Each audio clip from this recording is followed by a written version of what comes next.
Lakle lakle Inspector Tayai Tayai Tayai Ahan mamaktada Diamond Radio Channel ge Inspector Tayai tabiri basimu James Saigujamna Taram noksab gulona na ikok nona kurumjari ngasi supudona laksari Inspector Tayai Chaungaga humputaruk subatangka Wari asi aseng thokiba thodokdagi sagatchabani Afabasing loksinbiu Fatabasing nakanda thambiu Fatabasing asi matau tamge haina khanbiganu awafamda soidana tagani Switch off live amuka try to Tanisha The number you have called is currently switched off. Sir, switch off sir. Adudi mahak. Karino. Kanai phone. Sir,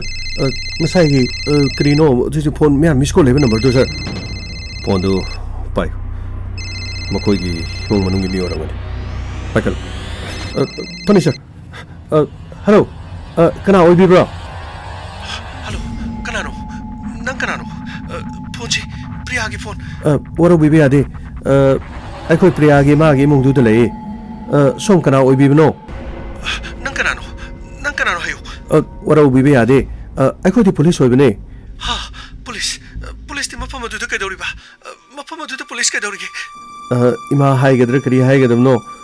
Pau se nungai ta ba pau ade. Krino Priyado masak khang da mi sing na Krino ma. Mapama se da ha to ga thamami. Kari hai ba. Priyabo, moi babo, Priyado, matama thui hari. Karino ne hajibo. Kai dori hai bno. Pabung khoi. Karino yaraga di son yom da khara thona mu ta lakpio. Yom da kari go makhoi leram da hospital do orso mok to orso lakpio ko. Karino ne hajibo. Karino ne. Mama, Karino to jibo. Na saru pa do pom do piu ne. Na saru pa do pom do piu ne. Kamai tori. Lo, chasilo. Pabung khoi phone thamjare ko. Sir, sidi yam nuai ta mo ni kamai ta ni sir. Gawngai. Soidena makoi hospital dor so laksan. Amore. Mabung du ta pau pi khina na bakoi honax. Aduga Mangol jaw hari beduna phone switch off tori maram kai kin. Mahagyu mase thabak suduna leibine hari. Mara soi khoi ta pau karim ta pirakte. Mahaka leho yaraga mahak mafam stil leitragadi. Sir, Karino masu atopa mafam da puraga hatok khrazala sir. Gawngai. Madudi thajabawale. Sir, Karino, nupido hat palapa kanda mana Karino, khara ngak thokpo khotopa tawdagi natraga mado halaga gari manung daga pukhra jala natraga sir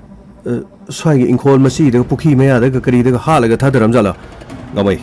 nang hari bidu sekto amtho chalo nakhoi me amtho thok sir bimo lakyo sonda lakyo raho sonda lakyo sondi yengche sigi Karino makhoi ingkhol manung daga sirga lebre yengche yong khara thunam tiyo sandos sir Ambulance pau pi kraba. Sir, lambi yok sale sir. Ato matam da postmortem gi dong thana batausi. Sir. Ingkhol se dedik rasu krisu leiti. Gamai. Mangol jawgi yum da san na batausi. Kari gi dong to mana phone pai dribano. Mahak kadai de sakri. Yum masi da mahak leibini harga. Misi esi gi matung da mahana mangi bisi kari maram gi. Aduga Santos. Priya gi CDR record athu matam da singtho. Pagni sir. Kana ga wari sane. Maka kana ka pau phone hebu khangna na batausi phangni sir case asi sexual assault aduga kalakpadagi hat maki mabung amadi manamada wari sana bachang maka nungai da bakana le maka mungna ki bakana le punamak singa du chingna punamak phagalaga wahang pahugi thangai phadabale phani sir jados sir boss moteng gi da mama sada thana batausi phani sir ekhoi makha ta investigation aduga CDR record chingmu chingthoga Kanaga kari mari lene habdu khangna bonus. Kamai, sir. Gari thana bato. Phagni sir.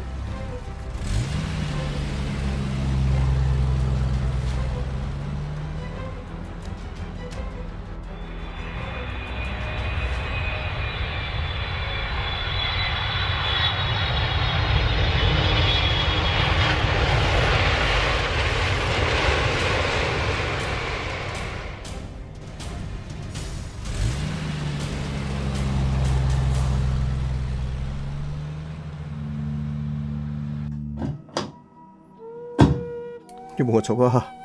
lao Karino tawriba thabak si Karino khangdri ekhoi gi mung da tholiba thok do usibu Karino khangdri ne Abu Karino tormi ba thabak sibu ꯑꯩꯅ ꯍꯟꯗꯛ ꯆꯠꯂꯤꯕ ꯊꯕꯛꯁꯤ ꯑꯩꯒꯤ ꯏꯆꯟꯅꯨꯄꯤꯒꯤ ꯄꯨꯟꯁꯤ ꯃꯥꯡꯅꯕ ꯍꯥꯏꯕꯗꯨ ꯑꯣꯏꯈ꯭ꯔꯦꯅꯦ ꯄꯥꯕꯨꯡ ꯏꯃꯥ ꯅꯆꯥꯕꯨ ꯋꯥꯔꯧꯒꯅꯨ ꯅꯆꯥꯒꯤ ꯈꯣꯡꯊꯥꯡ ꯑꯃꯅ ꯏꯆꯟꯅꯨꯄꯤꯒꯤ ꯄꯨꯟꯁꯤ ꯃꯥꯡꯅꯅꯕ ꯍꯥꯏꯕꯗꯨ ꯑꯣꯏꯈ꯭ꯔ ꯃꯥꯜꯂꯦꯅꯦ ꯏꯃꯥ ꯏꯃꯥꯒꯤ ꯏꯕꯨꯡꯉꯣ ꯃꯣꯍꯦꯟꯗ꯭ꯔ ꯑꯩꯗꯤ ꯃꯪꯒꯨꯝꯕꯅꯤ ꯃꯥꯒ ꯑꯩꯒ ꯋꯥꯔꯤ ꯁꯥꯟꯅꯔꯝꯕꯅꯦ ꯑꯗꯨꯗ ꯃꯥꯒ ꯋꯥꯔꯤ ꯁꯥꯟꯅꯕꯗ ꯒꯥꯔꯤ ꯃꯈꯣꯜ ꯑꯃ ꯇꯥꯏ ꯒꯥꯔꯤ ꯑꯗꯣ ꯃꯥꯅꯗꯤ ꯅꯈꯣꯏꯗ ꯂꯩꯕ ꯃꯪꯒꯣꯜ ꯆꯥꯎꯗꯣ ꯃꯥꯒꯤ ꯅꯨꯄꯤꯒ ꯏꯟꯁꯥꯡ ꯅꯥꯄꯤ ꯈꯔꯒ ꯊꯤꯟꯇꯣꯛꯄ ꯆꯠꯈꯤ ꯃꯥ ꯈꯜꯂꯛꯑꯅꯤ ꯒꯥꯔꯤ ꯃꯈꯣꯟ ꯇꯥꯕꯗꯨꯗ ꯃꯪꯒꯣꯜ ꯆꯥꯎ ꯍꯜꯂꯛꯑꯦ ꯍꯥꯏꯗꯨꯅ ꯃꯥꯅ ꯀꯣꯟꯅ ꯊꯕꯛ ꯂꯣꯏꯔꯒ ꯐꯣꯟ ꯇꯧꯔꯛꯀꯦ ꯍꯥꯏꯕꯅꯤ ꯑꯗꯨꯗꯒꯤ ꯈꯔ ꯊꯦꯡꯖꯜꯂꯛꯄꯗ ꯑꯩꯅ ꯐꯣꯟ ꯇꯧꯕꯗ ꯐꯣꯟ ꯁꯨꯡꯄꯥꯏ ꯄꯥꯏꯔꯛꯇꯕꯅꯤꯅꯦ ꯏꯕꯨꯡꯉꯣ ꯏꯃꯥ ꯀꯔꯤꯅꯣ ꯄꯨꯝꯅꯃꯛꯁꯤ ꯄꯨꯂꯤꯁꯅꯗꯤ ꯀꯔꯤ ꯍꯥꯏꯔꯤꯒꯦ ꯏꯃꯥ ꯄꯨꯂꯤꯁꯅꯗꯤ ꯃꯪꯒꯣꯜꯖꯥꯎꯒꯤ ꯈꯨꯡꯒꯨꯜ ꯂꯤꯅꯤ ꯍꯥꯏꯕꯅꯤ ꯑꯗꯨ ꯃꯪꯒꯣꯜꯖꯥꯎꯒꯤ ꯅꯝꯕꯔꯗꯨꯕꯨ ꯅꯪꯅ ꯐꯣꯟ ꯇꯧꯕꯗ ꯆꯠꯇꯕ꯭ꯔꯥ ꯏꯃꯥ ꯑꯩꯅ ꯐꯣन ꯇꯧꯕꯅꯤ ꯑꯗꯨꯕꯨ ꯃꯥꯒꯤ ꯐꯣꯟꯗ ꯁ꯭ꯋꯤꯆ ꯑꯣꯐ ꯑꯗꯨꯝ ꯂꯩ ꯊꯧꯗꯣꯛ ꯑꯁꯤ ꯀꯔꯝꯅ ꯊꯣꯛꯈꯤꯕꯅꯣ ꯍꯥꯏꯗꯨꯅ ꯑꯩꯅ ꯃꯉꯣꯟꯗ ꯍꯪꯒꯦ ꯍꯥꯏꯗꯨꯅ ꯐꯣꯟ ꯇꯧꯕꯅꯤ ꯑꯗꯨꯕꯨ ꯃꯍꯥꯛꯀꯤ ꯐꯣꯟ ꯆꯠꯇꯦꯅꯦ ꯏꯃꯥ ꯏꯕꯨꯡꯉꯣ ꯄꯥꯏꯔꯔꯣꯏ ꯃꯍꯥꯛꯅ ꯏꯆꯥꯅꯨꯄꯤꯒꯤ ꯄꯨꯟꯁꯤꯕꯨ ꯂꯣꯏꯁꯤꯜꯂꯝꯂꯕꯅꯤ ꯃꯍꯥꯛꯅ ꯌꯨꯝ ꯑꯗꯨꯗ ꯂꯩꯁꯥꯕꯤ ꯑꯃꯈꯛ ꯂꯩꯕꯗꯨꯗ ꯀꯜꯂꯛꯄꯗꯒꯤ ꯃꯍꯥꯛꯅ ꯁꯣꯏꯗꯅ ꯊꯕꯛ ꯑꯁꯤ ꯄꯥꯡꯊꯣꯛꯄ ꯑꯣꯏꯔꯝꯃꯤ ꯃꯁꯤ ꯅꯠꯇꯅꯗꯤ ꯑꯩꯈꯣꯏꯅ ꯈꯪꯕꯗ ꯀꯔꯤꯁꯨ ꯂꯩꯇꯦ ꯅꯪꯒꯤ ꯅꯆꯥꯅꯨꯄꯤꯗꯤ ꯅꯨꯄꯥ ꯑꯃꯠꯇꯒ ꯃꯔꯤ ꯂꯩꯅꯕ ꯅꯠꯇꯦ ꯃꯥꯗꯤ ꯀꯅꯥ ꯑꯃꯠꯇꯒꯁꯨ ꯅꯨꯡꯉꯥꯏꯅꯗꯕ ꯂꯩꯇꯦ ꯃꯥꯒꯤ ꯄꯨꯟꯁꯤꯕꯨ ꯁꯨꯝꯅ ꯇꯤꯟꯁꯤꯡꯅꯔꯤꯕꯁꯤꯕꯨ ꯀꯅꯥꯅ ꯑꯣꯏꯔꯝꯒꯗꯒꯦ ꯑꯩꯈꯣꯏꯅ ꯈꯟꯕꯗꯗꯤ ꯂꯥꯝꯕ ꯐꯪꯗꯦꯅꯦ ꯏꯕꯨꯡꯉꯣ ꯑꯁꯨꯛ ꯇꯝꯊꯤꯕ ꯃꯤꯍꯥꯠ ꯑꯁꯨꯛ ꯇꯝꯊꯤꯕ ꯃꯤꯍꯥꯠ ꯌꯥꯔꯦ ꯃꯃꯥ ꯇꯣꯛꯑꯁꯤ ꯄꯨꯂꯤꯁꯅꯅꯦ ꯀꯔꯤ ꯇꯧꯔꯦ ꯍꯥꯏꯕꯗꯨ ꯌꯦꯡꯉꯁꯤ ꯃꯔꯥꯜ ꯂꯩꯕ ꯃꯤ ꯑꯗꯣ ꯄꯨꯂꯤꯁꯅ ꯐꯥꯔꯒꯅꯦ ꯆꯩꯔꯥꯛ ꯄꯤꯕꯗꯤ ꯑꯣꯏꯁꯅꯨ ꯑꯗꯨꯕꯨ ꯑꯩꯒꯤ ꯃꯪꯖꯔꯝꯕ ꯃꯪꯂꯥꯟ ꯄꯨꯝꯅꯃꯛꯇꯤ ꯀꯥꯏꯔꯦꯗꯅ ꯃꯍꯥꯛꯅ ꯂꯣ ꯇꯝꯗꯨꯅ ꯃꯇꯤꯛ ꯆꯥꯕ ꯃꯤ ꯑꯃ ꯑꯣꯏꯒꯅꯤ ꯍꯥꯏꯗꯨꯅ ꯃꯕꯨꯡꯒꯤ ꯃꯅꯥꯛꯁꯤꯗ ꯂꯩꯔꯛꯄꯁꯤ ꯃꯍꯥꯛ ꯁꯤꯕ ꯆꯠꯄꯒ ꯆꯞ ꯃꯥꯟꯅꯈ꯭ꯔꯕꯀꯣ ꯄꯥꯕꯨꯡ ꯏꯆꯟꯅꯨꯄꯤ ꯄ꯭ꯔꯤꯌꯥꯒꯤ ꯃꯤꯍꯥꯠꯄ ꯀꯅꯥꯅꯣ ꯍꯥꯏꯕ ꯈꯪꯅꯅꯕ ꯁꯣꯏꯗꯅ ꯊꯤꯍꯟꯒꯅꯤ ꯄꯥꯕꯨꯡ ꯄꯨꯝꯅꯃꯛꯁꯤ ꯅꯆꯥꯅ ꯁꯣꯏꯈꯤꯕꯅꯤ ꯑꯩꯅ ꯃꯥꯕꯨ ꯃꯐꯝ ꯑꯁꯤꯗ ꯍꯨꯟꯗꯣꯛꯂꯝꯕꯁꯤꯗꯒꯤ ꯑꯗꯨꯕꯨ ꯄꯥꯕꯨꯡ ꯑꯩꯅ ꯃꯍꯥꯛꯁꯨ ꯆꯠꯁꯤ ꯍꯥꯏꯕꯅꯤ ꯑꯗꯨꯕꯨ ꯃꯍꯥꯛꯅ ꯌꯥꯈꯤꯗꯦ ꯄꯥꯕꯨꯡ ꯑꯩ ꯌꯥꯝꯅ ꯅꯤꯡꯉꯝꯂꯛꯇ꯭ꯔꯦ ꯄꯨꯝꯅꯃꯛꯁꯤ ꯑꯩꯅ ꯂꯥꯟꯕꯅꯤꯅꯦ ꯄꯥꯕꯨꯡ ꯑꯩꯅ ꯂꯥꯟꯕꯅꯤ ꯄꯥꯕꯨꯡ ꯍꯥꯏ ꯌꯥꯔꯦ ꯃꯣꯍꯦꯟꯗ꯭ꯔ ꯌꯥꯔꯦ ꯅꯪꯒꯤ ꯅꯔꯥꯟ ꯀꯔꯤꯁꯨ ꯂꯩꯇꯦ ꯃꯥꯒꯤ ꯃꯔꯥꯏꯕꯛꯇ ꯇꯝꯗꯅ ꯇꯧꯔꯤꯕꯅꯤꯅꯦ ꯑꯗꯨꯕꯨ ꯊꯧꯗꯣꯛ ꯑꯁꯦ ꯃꯪꯒꯣꯜꯖꯥꯎꯅ ꯀꯔꯤꯒꯤꯗꯃꯛꯇ ꯄꯥꯡꯊꯣꯛꯂꯤꯕꯅꯣ ꯃꯍꯥꯛꯀꯤ ꯀꯔꯤ ꯑꯅꯤꯡꯕ ꯄꯥꯝꯕ ꯂꯩꯕꯒꯤꯅꯣ ꯑꯗꯨꯒ ꯄꯨꯂꯤꯁꯅ ꯀꯔꯤ ꯇꯧꯔꯦ ꯍꯥꯏꯕꯗꯨ ꯌꯦꯡꯕ ꯇꯥꯔꯦꯗꯅ ꯃꯈꯣꯏꯒꯤ ꯄꯣꯁꯃꯣꯔꯇꯦꯝꯗꯨ ꯂꯣꯏꯔꯗꯤ ꯏꯁꯥꯒꯤ ꯊꯋꯥꯏ ꯌꯥꯎꯗ꯭ꯔꯕ ꯍꯛꯆꯥꯡ ꯁꯤꯟꯅꯔꯛꯂꯒꯅꯤ ꯃꯥꯒꯤ ꯃꯊꯧ ꯃꯉꯝ ꯄꯥꯡꯊꯣꯛꯅꯅꯕ ꯇꯧꯁꯦ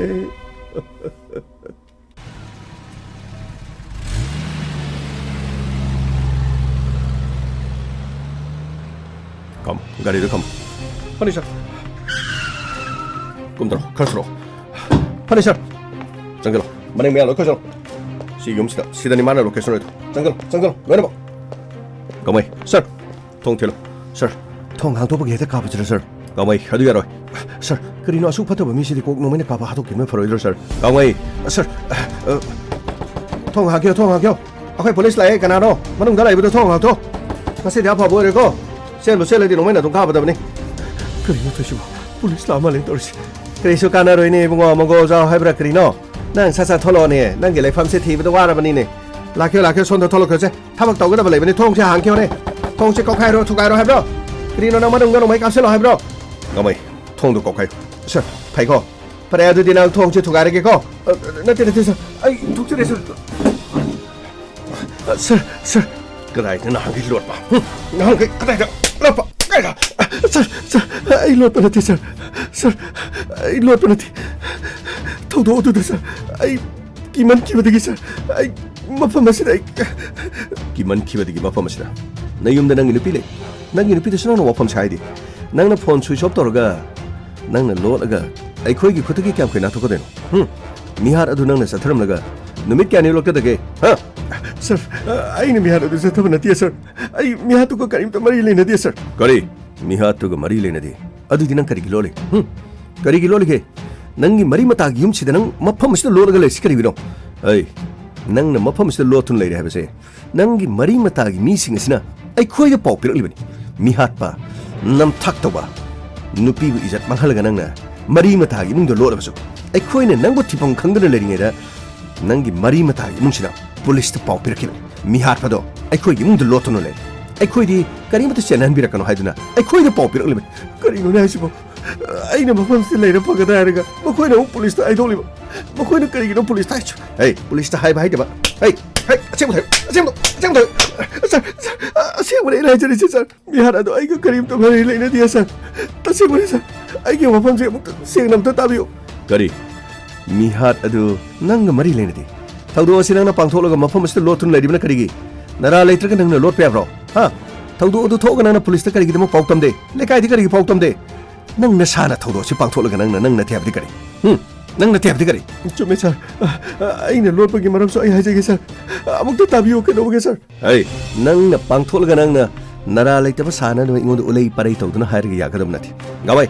ꯅꯨꯄꯥꯁꯦ ꯒꯥꯔꯤꯗ ꯍꯥꯞꯆꯜꯂꯣ ꯐꯒꯅꯤ ꯁꯥꯔ ꯑꯩꯅ ꯍꯥꯏꯕꯁꯤꯗꯗꯤ ꯑꯃꯨꯛꯇꯗꯤ ꯇꯥꯕꯤꯌꯨ ꯀꯩꯗꯧꯕꯒꯦ ꯁꯥꯔ ꯑꯩꯒꯤ ꯋꯥꯐꯝꯁꯤꯡꯁꯦ ꯑꯃꯨꯛꯇꯗꯤ ꯇꯥꯕꯤꯌꯨ ꯀꯩꯗꯧꯕ ꯀꯔꯤ ꯋꯥꯐꯝ ꯀꯔꯝꯕ ꯅꯝꯊꯥꯛ ꯀꯔꯝꯕ ꯁꯦꯝꯖꯤꯟ ꯁꯥꯖꯤꯟꯕ ꯀꯔꯝꯕ ꯍꯥꯏꯖꯤꯟꯕ ꯋꯥꯐꯝꯅ ꯅꯪꯅ ꯍꯦꯛꯇ ꯍꯥꯏꯔꯒ ꯑꯩꯈꯣꯏꯅ ꯊꯥꯖꯒꯗ꯭ꯔꯣ ꯃꯤꯍꯥꯠꯄ ꯅꯪꯅ ꯍꯥꯏꯔꯒ ꯑꯩꯈꯣꯏꯅ ꯊꯥꯖꯒꯗ꯭ꯔꯣ ꯅꯪꯗꯤ ꯃꯐꯝ ꯑꯁꯤꯗꯅꯦ ꯆꯦꯜꯍꯜꯂꯒ ꯀꯥꯞꯄꯒ ꯍꯥꯠꯄꯅ ꯈ꯭ꯋꯥꯏꯗꯒꯤ ꯍꯦꯟꯅ ꯐꯒꯗꯕꯅꯤ ꯅꯈꯣꯏꯒꯨꯝꯕꯁꯤꯗꯤ ꯍꯤꯡꯍꯟꯕꯒꯤ ꯀꯥꯟꯅꯕ ꯂꯩꯇꯕꯅꯤ ꯅꯣ ꯇ꯭ꯔꯥꯌꯦꯜ ꯀꯔꯤꯒꯨꯝꯕ ꯇ꯭ꯔꯥꯌꯦꯜ ꯑꯃꯠꯇ ꯆꯠꯊꯗꯅ ꯅꯈꯣꯏꯒꯨꯝꯕꯁꯤꯗꯤ ꯆꯦꯜꯍꯟꯗꯨꯅ ꯀꯥꯞꯄꯅ ꯈ꯭ꯋꯥꯏꯗꯒꯤ ꯍꯦꯟꯅ ꯐꯕꯅꯤ ꯑꯩꯒꯤ ꯏꯊꯛꯇ ꯏꯟꯀ꯭ꯋꯥꯏꯔꯤ ꯀꯌꯥ ꯂꯩꯕꯒꯤ ꯇꯧꯕꯅꯤ ꯅꯠꯇ꯭ꯔꯕꯗꯤ ꯒꯥꯔꯤꯗꯒꯤ ꯀꯨꯝꯊꯔꯒ ꯆꯦꯟꯈꯤ ꯈꯨꯠꯂꯥꯏ ꯂꯥꯛꯑꯒ ꯆꯦꯟꯈꯤ ꯍꯥꯏꯗꯨꯅ ꯆꯦꯜꯍꯜꯂꯒ ꯅꯣꯡꯃꯩꯅ ꯀꯥꯞꯄꯒ ꯍꯥꯠꯄꯗꯨꯅ ꯈ꯭ꯋꯥꯏꯗꯒꯤ ꯍꯦꯟꯅ ꯃꯇꯤꯛ ꯆꯥꯕꯅꯤ ꯃꯥꯅꯦ ꯁꯥꯔ ꯃꯗꯨꯅꯕꯨ ꯈ꯭ꯋꯥꯏꯗꯒꯤ ꯐꯕ ꯖꯥꯠꯅꯤꯗ ꯀꯣꯛ ꯆꯦꯜꯍꯜꯂꯒ ꯃꯊꯥ ꯁꯥꯗꯅꯕ ꯋꯥꯍꯪ ꯄꯥꯎꯍꯪꯗꯕꯤꯗ ꯀꯔꯤꯅꯣ ꯃꯌꯥꯝꯅꯁꯨ ꯍꯔꯥꯎꯅꯕ ꯀꯥꯞꯊꯣꯛꯈ꯭ꯔꯁꯤꯔ ꯁꯥꯔ ꯀꯃꯥꯏ ꯑꯃꯨꯛꯇꯪ ꯉꯥꯏꯈꯣ ꯍꯥꯏꯌꯨ ꯅꯪꯒꯤ ꯋꯥ ꯇꯥꯎ ꯍꯥꯏꯗꯨ ꯀꯩꯅꯣ ꯍꯥꯏꯌꯨ ꯁꯥꯔ ꯑꯩꯈꯣꯏꯅ ꯊꯥꯖꯕꯤꯗꯕ ꯁꯥꯔ ꯑꯩꯒꯤ ꯋꯥꯐꯝꯁꯦ ꯑꯃꯨꯛꯇ ꯇꯥꯕꯤꯌꯨ ꯁꯥꯔ ꯅꯨꯃꯤꯠ ꯑꯗꯨ ꯁꯥꯔ ꯑꯩꯒꯤ ꯂꯣꯏꯅꯕꯤ ꯌꯨꯝ ꯑꯗꯨꯗ ꯃꯥꯁꯨ ꯂꯥꯛꯈꯤ ꯑꯩꯈꯣꯏꯒꯤ ꯏꯪꯈꯣꯜꯗ ꯑꯩꯈꯣꯏꯅ ꯊꯥꯕ ꯃꯅꯥ ꯃꯁꯤꯡꯁꯤꯡ ꯑꯗꯣ ꯑꯣꯟꯊꯣꯛꯅ ꯌꯥꯝꯅ ꯄꯥꯟꯈ꯭ꯔꯕ ꯏꯃꯨꯡ ꯑꯗꯨꯗꯁꯨ ꯆꯥꯕ ꯉꯝꯗꯕ ꯄꯠꯇꯅ ꯃꯥꯡꯕꯗꯒꯤ ꯃꯅꯥ ꯃꯁꯤꯡꯁꯤꯡ ꯑꯗꯨ ꯈꯔ ꯑꯩꯒꯤ ꯅꯨꯄꯤꯒꯤ ꯌꯨꯝꯗ ꯄꯨꯔꯒ ಖꯔ ꯌꯣꯟꯊꯣꯛꯑꯁꯨ ꯄꯩꯁా khara ꯐꯪꯒꯗ꯭ꯔꯥ ꯍꯥꯏꯗꯅ ꯁꯥꯔ ꯅꯨꯃꯤꯠ ꯑꯗꯨꯗ ꯑꯩꯒꯤ ꯅꯨꯄꯤꯁꯨ ꯂꯥꯛꯄꯅꯤ ꯑꯗꯨꯒ ꯑꯩ ꯄ꯭ꯔꯤꯌꯥꯗ ꯑꯩꯒꯤ ꯅꯨꯄꯤꯒ ꯂꯣꯏꯅꯅ ꯑꯁ꯭ꯋꯥꯏꯐꯥꯎꯇꯪ ꯆꯠꯂꯨꯒꯦ ꯍꯥꯏꯗꯨꯅ ꯑꯩꯅ ꯍꯥꯏꯔꯝꯃꯤ ꯑꯗꯨꯒ ꯑꯩꯒꯤ ꯅꯨꯄꯤꯒ ꯂꯣꯏꯅꯅ ꯑꯩ ꯃꯅꯥ ꯃꯁꯤꯡꯁꯤꯡ ꯑꯗꯣ ꯃꯥꯕꯨ ꯌꯨꯝ ꯐꯥꯎꯕ ꯊꯤꯜꯂꯨꯔꯦ ꯑꯗꯨ ꯂꯣꯏꯔꯒ ꯑꯩ ꯌꯨꯝꯗ ꯍꯜꯂꯛꯑꯦ ꯑꯗꯨꯕꯨ ꯁꯥꯔ ꯑꯩꯅ ꯌꯨꯝꯗ ꯍꯜꯂꯛꯄ ꯃꯇꯝꯗ ꯑꯩꯅ ꯏꯃꯨꯡ ꯑꯗꯨꯗ ꯆꯪꯉꯛꯄ ꯃꯇꯝꯗ ꯏꯃꯨꯡꯗꯣ ꯊꯣꯡ ꯍꯥꯡꯗꯨꯅ ꯂꯩꯔꯝꯃꯦ ꯁꯥꯔ ꯄ꯭ꯔꯤꯌꯥ ꯀꯔꯤꯅꯣ ꯃꯁꯤ ꯑꯉꯥꯡꯁꯤꯅ ꯊꯣꯡ ꯍꯥꯡꯉ ꯂꯩꯁꯤꯅ ꯅꯣꯏꯅ ꯑꯗꯨꯝ ꯆꯥꯗꯣ ꯑꯁ ꯄꯣꯠ ꯆꯩ ꯃꯌꯥꯝꯗꯨꯒꯅꯦ ꯑꯩ ꯂꯣꯏ ꯊꯝꯃꯝꯃꯕꯅꯤ ꯑꯁ ꯅꯪꯅ ꯇꯟꯗꯤ ꯂꯩꯍꯧꯕꯗꯨꯗ ꯑꯩꯁꯦ ꯄꯔꯞ ꯍꯦꯛꯇ ꯂꯥꯛꯑꯕꯅꯤꯅꯦ ꯄ꯭ꯔꯤꯌꯥ ꯀꯔꯥꯏ ꯂꯩꯖꯥꯠꯅꯣ ꯀꯔꯤꯅꯣ ꯁꯤꯗꯤ ꯄ꯭ꯔꯤꯌꯥ ꯀꯔꯤꯅꯣꯅꯦ ꯃꯃꯥꯏ ꯃꯃꯤꯠ ꯀꯥꯏꯁꯦ ꯑꯁ ꯂꯣꯏꯅ ꯀꯥꯏꯔꯦꯅꯦ ꯏ ꯉꯥꯛꯇ ꯀꯩꯅꯣ ꯇꯧꯁꯤꯗꯤ ꯑꯁ ꯀꯔꯤꯅꯣ ꯑꯁ ꯁꯤꯗꯤ ꯀꯔꯤꯅꯣ ꯇꯧꯔꯤꯁꯤꯗꯤ ꯑꯁ ꯑꯩꯈꯣꯏ ꯇꯥꯃꯣ ꯂꯥꯛꯑꯒ ꯋꯥꯊꯣꯛꯑꯅꯤ ꯀꯃꯥꯏꯅ ꯇꯧꯅꯤ ꯁꯤꯗꯤ ꯑꯩꯉꯣꯟꯗ ꯃꯆꯟꯅꯨꯄꯤ ꯁꯦꯟꯅꯧꯅ ꯊꯝꯃꯝꯃꯒ ꯀꯔꯤꯅꯣ ꯇꯧꯔꯤꯁꯤꯕꯨ ꯄ꯭ꯔꯤꯌꯥ ꯑꯁ ꯀꯔꯤ ꯃꯁꯥꯁꯤ ꯏ ꯉꯥꯛꯇ ꯉꯥꯏꯔꯤ ꯄ꯭ꯔꯤꯌꯥ ꯀꯔꯤ ꯇꯧꯅꯤ ꯁꯤꯗꯤ ꯑꯩꯗꯤ ꯀꯃꯥꯏꯅ ꯇꯧꯅꯤ ꯇꯧꯔꯤꯁꯤꯗꯤ ꯁꯤꯗꯤ ꯑꯩ ꯈꯛꯇꯒ ꯂꯩꯔꯒ ꯃꯤꯍꯥꯠ ꯑꯁꯦ ꯑꯩꯅ ꯆꯠꯊꯕꯅꯦꯅ ꯁꯣꯏꯅ ꯍꯥꯏꯔꯛꯑꯅꯤ ꯀꯃꯥꯏꯅ ꯇꯧꯅꯤ ꯁꯤꯗꯤ ꯑꯩꯒꯤ ꯅꯨꯄꯤ ꯑꯉꯥꯡ ꯑꯩꯒꯤ ꯌꯨꯝ ꯀꯩ ꯑꯗꯨꯒ ꯑꯩꯗꯤ ꯀꯃꯥꯏꯅ ꯇꯧꯅꯤ ꯄꯨꯂꯤꯁ ꯊꯥꯅ ꯋꯥꯍꯪ ꯄꯥꯎꯍꯪꯕ ꯄꯨꯝꯅꯃꯛꯁꯦ ꯑꯩꯉꯣꯟꯗ ꯂꯣꯏꯅ ꯇꯥꯏꯅꯔꯅꯤ ꯁꯤꯗꯤ ꯀꯃꯥꯏꯅ ꯇꯧꯅꯤ ꯁꯤꯗꯤ ꯑꯁ ꯑꯩ ꯆꯠꯍꯧꯔꯒꯦ ꯑꯩꯅ ꯍꯥꯠꯄ ꯅꯠꯇꯦ ꯑꯁꯨꯝꯅ ꯁꯥꯔ ꯑꯩ ꯀꯤꯃꯟꯕꯗꯒꯤ ꯃꯐꯝ ꯑꯗꯨꯗꯒꯤ ꯁꯥꯔ ꯑꯩ ꯆꯦꯜꯂꯛꯈꯤꯕꯅꯤ ꯑꯗꯨꯒ ꯁꯥꯔ ꯑꯩ ꯊꯧꯗꯣꯛ ꯑꯁꯤꯒꯤ ꯃꯇꯨꯡꯗꯒꯤ ꯏꯁꯥꯁꯤ ꯊꯛ ꯅꯤꯛꯇꯨꯅ ꯁꯥꯔ ꯑꯩ ꯃꯔꯤ ꯃꯇꯥꯒꯤ ꯏꯃꯨꯡꯁꯤꯗ ꯑꯩ ꯂꯣꯠꯂꯒ ꯂꯩꯕꯅꯦ ꯁꯥꯔ ꯑꯩ ꯀꯔꯤꯃꯠꯇ ꯈꯪꯗꯦ ꯊꯧꯗꯣꯛ ꯑꯗꯨ ꯀꯅꯥꯅ ꯇꯧꯔꯝꯕꯅꯣ ꯀꯅꯥꯅ ꯆꯠꯊꯕꯅꯣ ꯍꯥꯏꯕ ꯑꯩ ꯀꯔꯤꯃꯠꯇ ꯈꯪꯗꯦ ꯁꯥꯔ ꯑꯩꯒꯗꯤ ꯀꯔꯤꯒꯨꯝꯕ ꯍꯤꯔꯝ ꯑꯃꯠꯇꯗ ꯃꯔꯤ ꯂꯩꯅꯗꯦ ꯁꯥꯔ ꯅꯆꯤꯟ ꯊꯤꯒꯅꯨ ꯑꯣꯏꯗꯕ ꯉꯥꯡꯒꯅꯨ ꯅꯁꯥꯅ ꯅꯁꯥꯒꯤ ꯅꯔꯥꯜ ꯑꯗꯨ ꯌꯥꯖꯕꯅ ꯈ꯭ꯋꯥꯏꯗꯒꯤ ꯍꯦꯟꯅ ꯐꯒꯅꯤ ꯅꯪꯒꯤ ꯅꯊꯛꯇ ꯍꯧꯖꯤꯛ ꯀꯔꯤ ꯇꯧꯅꯤ ꯈꯪꯕ꯭ꯔꯥ ꯅꯨꯄꯤ ꯑꯗꯨ ꯍꯥꯠꯄꯒꯤ ꯔꯦꯞ ꯆꯠꯊꯕꯒꯤ ꯑꯗꯨꯒ ꯃꯤꯍꯥꯠ ꯑꯁꯤꯕꯨ ꯂꯣꯠꯁꯤꯟꯕꯒꯤꯗꯃꯛ ꯇꯣꯉꯥꯟꯕ IPCꯒꯤ ꯁꯦꯛꯁꯟ ꯀꯌꯥꯗ ꯅꯪꯒꯤ ꯅꯊꯛꯇ ꯆꯥꯔꯖꯁꯤ ꯊꯥꯡꯒꯠꯂꯒ ꯅꯪꯕꯨ ꯅꯪꯕꯨ ꯐꯥꯔꯁꯤ ꯇꯧꯔꯒ ꯍꯥꯠꯅꯅꯕꯒꯤꯗꯃꯛ ꯃꯇꯤꯛ ꯆꯥꯕ ꯆꯥꯔꯖꯁꯤꯠ ꯑꯗꯣ ꯑꯩꯈꯣꯏꯅ ꯊꯥꯡꯒꯠꯀꯗꯧꯔꯤꯕꯅꯤ ꯁꯥꯔ ꯄꯨꯝꯅꯃꯛ ꯊꯥꯡꯒꯠꯄꯤꯌꯨ ꯁꯥꯔ ꯑꯩꯒꯤ ꯏꯊꯛꯇ ꯄꯨꯝꯅꯃꯛ ꯊꯥꯡꯒꯠꯄꯤꯌꯨ ꯁꯥꯔ ꯑꯗꯨꯕꯨ ꯃꯁꯤꯃꯇꯪꯗꯤ ꯍꯥꯏꯖꯔꯤ ꯁꯥꯔ ꯑꯩ ꯏꯃꯨꯡ ꯑꯗꯨꯗ ꯊꯕꯛ ꯁꯨꯗꯨꯅ ꯃꯕꯨꯡ ꯑꯗꯨꯅ ꯑꯩꯒꯤꯗꯃꯛ ꯃꯇꯦꯡ ꯄꯥꯡꯗꯨꯅ ꯑꯩꯒꯤ ꯏꯃꯨꯡ ꯄꯨꯖꯔꯤꯕꯅꯤ ꯑꯗꯨꯕꯨ ꯑꯩꯕꯨ ꯊꯥꯛꯄꯤꯔꯤꯕ ꯏꯃꯨꯡ ꯑꯗꯨꯒꯤ ꯃꯕꯨꯡ ꯑꯗꯨꯒꯤ ꯃꯆꯟꯅꯨꯄꯤ ꯄ꯭ꯔꯤꯌꯥꯕꯨ ꯑꯩꯅ ꯉꯁꯤ ꯐꯥꯎꯕ ꯑꯔꯥꯟꯕ ꯃꯤꯠꯌꯦꯡꯗꯤ ꯌꯦꯡꯉꯨꯕ ꯂꯩꯇꯦ ꯑꯗꯨꯕꯨ ꯁꯥꯔ ꯑꯩꯅ ꯊꯧꯗꯣꯛ ꯑꯁꯦ ꯑꯩꯅ ꯆꯠꯊꯈꯤꯕ ꯅꯠꯇꯦ ꯍꯥꯏꯕꯁꯤ ꯊꯥꯖꯕꯤꯌꯨ ꯁꯥꯔ ꯇꯨꯃꯤꯟ ꯇꯔꯥꯅ ꯃꯉꯛ ꯁꯝꯗ ꯌꯦꯠꯁꯤꯜꯂꯒ ꯅꯈꯣꯡꯅ ꯅꯦꯠꯂꯒ ꯆꯤꯡꯊꯠꯇꯨꯅ ꯍꯥꯠꯂꯤꯕ ꯃꯃꯥꯏꯒꯤ ꯐꯤꯕꯝ ꯑꯗꯨꯛ ꯊꯤꯅ ꯊꯨꯒꯥꯏꯗꯨꯅ ꯍꯥꯠꯂꯤꯕ ꯅꯪꯅ ꯊꯧꯔꯤꯕ ꯒꯥꯔꯤ ꯃꯆꯥꯗꯨ ꯍꯦꯜꯃꯦꯠ ꯀꯥꯏ ꯂꯩ ꯍꯦꯜꯃꯦꯠ ꯀꯥꯏ ꯂꯩꯒꯦ ꯁꯥꯔ ꯑꯩꯗꯤ ꯍꯦꯜꯃꯦꯠꯀ ꯂꯩꯇꯦ ꯁꯥꯔ ꯑꯩꯅ ꯊꯧꯔꯤꯕ ꯒꯥꯔꯤꯗꯨꯗꯤ ꯁꯥꯔ ꯃꯈꯣꯏ ꯏꯃꯨꯡꯒꯤ ꯒꯥꯔꯤꯅꯤ ꯑꯩꯒꯤ ꯒꯥꯔꯤ ꯅꯠꯇꯦ ꯁꯥꯔ ꯃꯈꯣꯏꯒꯤ ꯃꯕꯨꯡꯅ ꯊꯕꯛ ꯏꯪꯈꯥꯡ ꯆꯠꯄꯗ ꯈꯔ ꯆꯠꯊꯣꯛ ꯆꯠꯁꯤꯟ ꯇꯧꯕꯒꯤ ꯒꯥꯔꯤ ꯃꯆꯥ ꯑꯃ ꯂꯩꯕꯤꯕꯅꯤ ꯃꯈꯣꯏꯒꯤ ꯏꯃꯨꯡꯗ ꯒꯥꯔꯤꯗꯣ ꯑꯗꯨꯝ ꯊꯝꯃꯝꯕꯅꯤ ꯑꯩꯗꯤ ꯒꯥꯔꯤ ꯄꯨꯗꯅ ꯑꯗꯨꯝ ꯂꯥꯛꯏ ꯁꯥꯔ ꯍꯦꯜꯃꯦꯠ ꯀꯗꯥꯏ ꯂꯩ ꯍꯦꯜꯃꯦꯠꯇꯨ ꯀꯗꯥꯏ ꯂꯩꯒꯦ ꯍꯥꯏꯌꯨ ꯍꯥꯏꯌꯨ ꯍꯥꯏꯌꯨꯅꯦ ꯍꯥꯏꯌꯨꯅꯦ ꯁꯥꯔ ꯑꯁꯦꯡꯕꯅꯤ ꯁꯥꯔ ꯑꯩꯒꯤ ꯍꯦꯜꯃꯦꯠ ꯂꯩꯇꯦ ꯁꯥꯔ ꯍꯦꯜꯃꯦꯠ ꯂꯩꯇꯦ ꯁꯥꯔ ꯍꯦꯜꯃꯦꯠ ꯂꯩꯇꯦ ꯍꯦꯜꯃꯦꯠ ꯄꯨꯊꯣꯛꯇ꯭ꯔꯤꯕ ꯐꯥꯎꯕ ꯅꯪ ꯑꯩꯈꯣꯏꯅ ꯊꯥꯗꯣꯛ ꯃꯤꯍꯥꯠ ꯑꯁꯤꯒꯤꯗꯃꯛ ꯅꯪꯅ ꯅꯔꯥꯟ ꯌꯥꯖꯗ꯭ꯔꯤꯕ ꯐꯥꯎꯕ ꯑꯩꯈꯣꯏꯒꯤ ꯀꯁꯇꯗꯤꯗ ꯂꯩꯕ ꯇꯥꯕꯅꯤ ꯒꯃꯩ ꯁꯥꯔ ꯅꯨꯄꯥꯁꯤ ꯒꯥꯔꯤꯗ ꯍꯥꯞꯀꯠꯂꯣ ꯆꯤꯡꯊꯣꯔꯛꯑꯣ ꯆꯤꯡꯊꯣꯔꯛꯑꯣ ꯐꯒꯅꯤ ꯁꯥꯔ ꯁꯥꯔ ꯑꯩꯗꯤ ꯃꯤꯍꯥꯠ ꯑꯁꯤꯒ ꯀꯔꯤꯝꯇ ꯃꯔꯤ ꯂꯩꯅꯗꯦ ꯁꯥꯔ ꯑꯩꯗꯤ ꯀꯔꯤꯝꯇ ꯃꯔꯤ ꯂꯩꯅꯗꯕꯅꯤ ꯁꯥꯔ ꯇꯨꯃꯤꯟ ꯀꯥꯈꯠꯂꯣ ꯁꯥꯔ ꯑꯩꯗꯤ ꯀꯔꯤꯝꯇ ꯆꯠꯊꯈꯤꯕ ꯂꯩꯇꯦ ꯁꯥꯔ ꯑꯩꯅ ꯄ꯭ꯔꯤꯌꯥꯕꯨ ꯍꯥꯠꯄ ꯅꯠꯇꯦ ꯁꯥꯔ ꯑꯩꯕꯨ ꯊꯥꯖꯕꯤꯌꯨ ꯁꯥꯔ ꯑꯩꯅ ꯄ꯭ꯔꯤꯌꯥꯕꯨ ꯍꯥꯠꯄ ꯅꯠꯇꯦ ꯁꯥꯔ ꯑꯩꯒꯤ ꯄꯨꯟꯁꯤ ꯄꯨꯡꯂꯣꯏ ꯂꯣꯏꯕ ꯇꯥꯔꯦ ꯁꯥꯔ ꯑꯩꯅ ꯄ꯭ꯔꯤꯌꯥꯕꯨ ꯍꯥꯠꯄ ꯅꯠꯇꯦ ꯑꯩ ꯀꯥꯈꯠꯂꯣ ꯀꯥꯈꯠꯂꯣ ꯆꯠ ꯀꯥꯟꯅꯔꯣꯏꯅꯦ ꯑꯣꯖꯥ ꯃꯤꯍꯥꯠꯄ ꯑꯃꯇꯅ ꯑꯩꯅ ꯍꯥꯜꯂꯦ ꯍꯥꯏꯕꯁꯤ ꯁꯨꯡꯍꯥꯏ ꯍꯥꯏꯗꯕꯅꯤꯅꯦ ꯍꯣꯔꯦꯟ ꯀꯔꯤꯅꯣ ꯑꯩꯈꯣꯏꯒꯤ ꯀꯁꯇꯗꯤꯒꯤ ꯃꯅꯨꯡꯗꯀꯣ ꯋꯥꯇꯤꯟꯒꯨꯝꯕ ꯀꯔꯤꯒꯨꯝꯕ ꯈꯔ ꯆꯥꯔꯀꯥꯟꯗ ꯑꯗꯨꯝ ꯃꯁꯥꯅ ꯑꯗꯨꯝ ꯃꯔꯥꯟ ꯌꯥꯖꯔꯛꯀꯅꯤꯗ ꯌꯥꯅꯤ ꯁꯦ ꯀꯥꯈꯠꯄꯤꯔꯣ ꯀꯔꯤꯁꯨ ꯈꯜꯂꯨꯅꯨꯗ ꯑꯗꯣꯝꯒꯤ ꯊꯧꯒꯜ ꯇꯧꯅꯅꯕꯒꯤꯗꯃꯛꯇ ꯅꯅꯥꯏ ꯑꯩꯈꯣꯏ ꯋꯥꯇꯅ ꯑꯗꯨꯝ ꯂꯩꯖꯔꯤ ꯀꯔꯤꯁꯨ ꯋꯥꯕꯤꯔꯨꯅꯨꯗ ꯀꯃꯩ ꯒꯥꯔꯤ ꯊꯧꯅꯕ ꯇꯧ ꯐꯒꯅꯤ ꯁꯥꯔ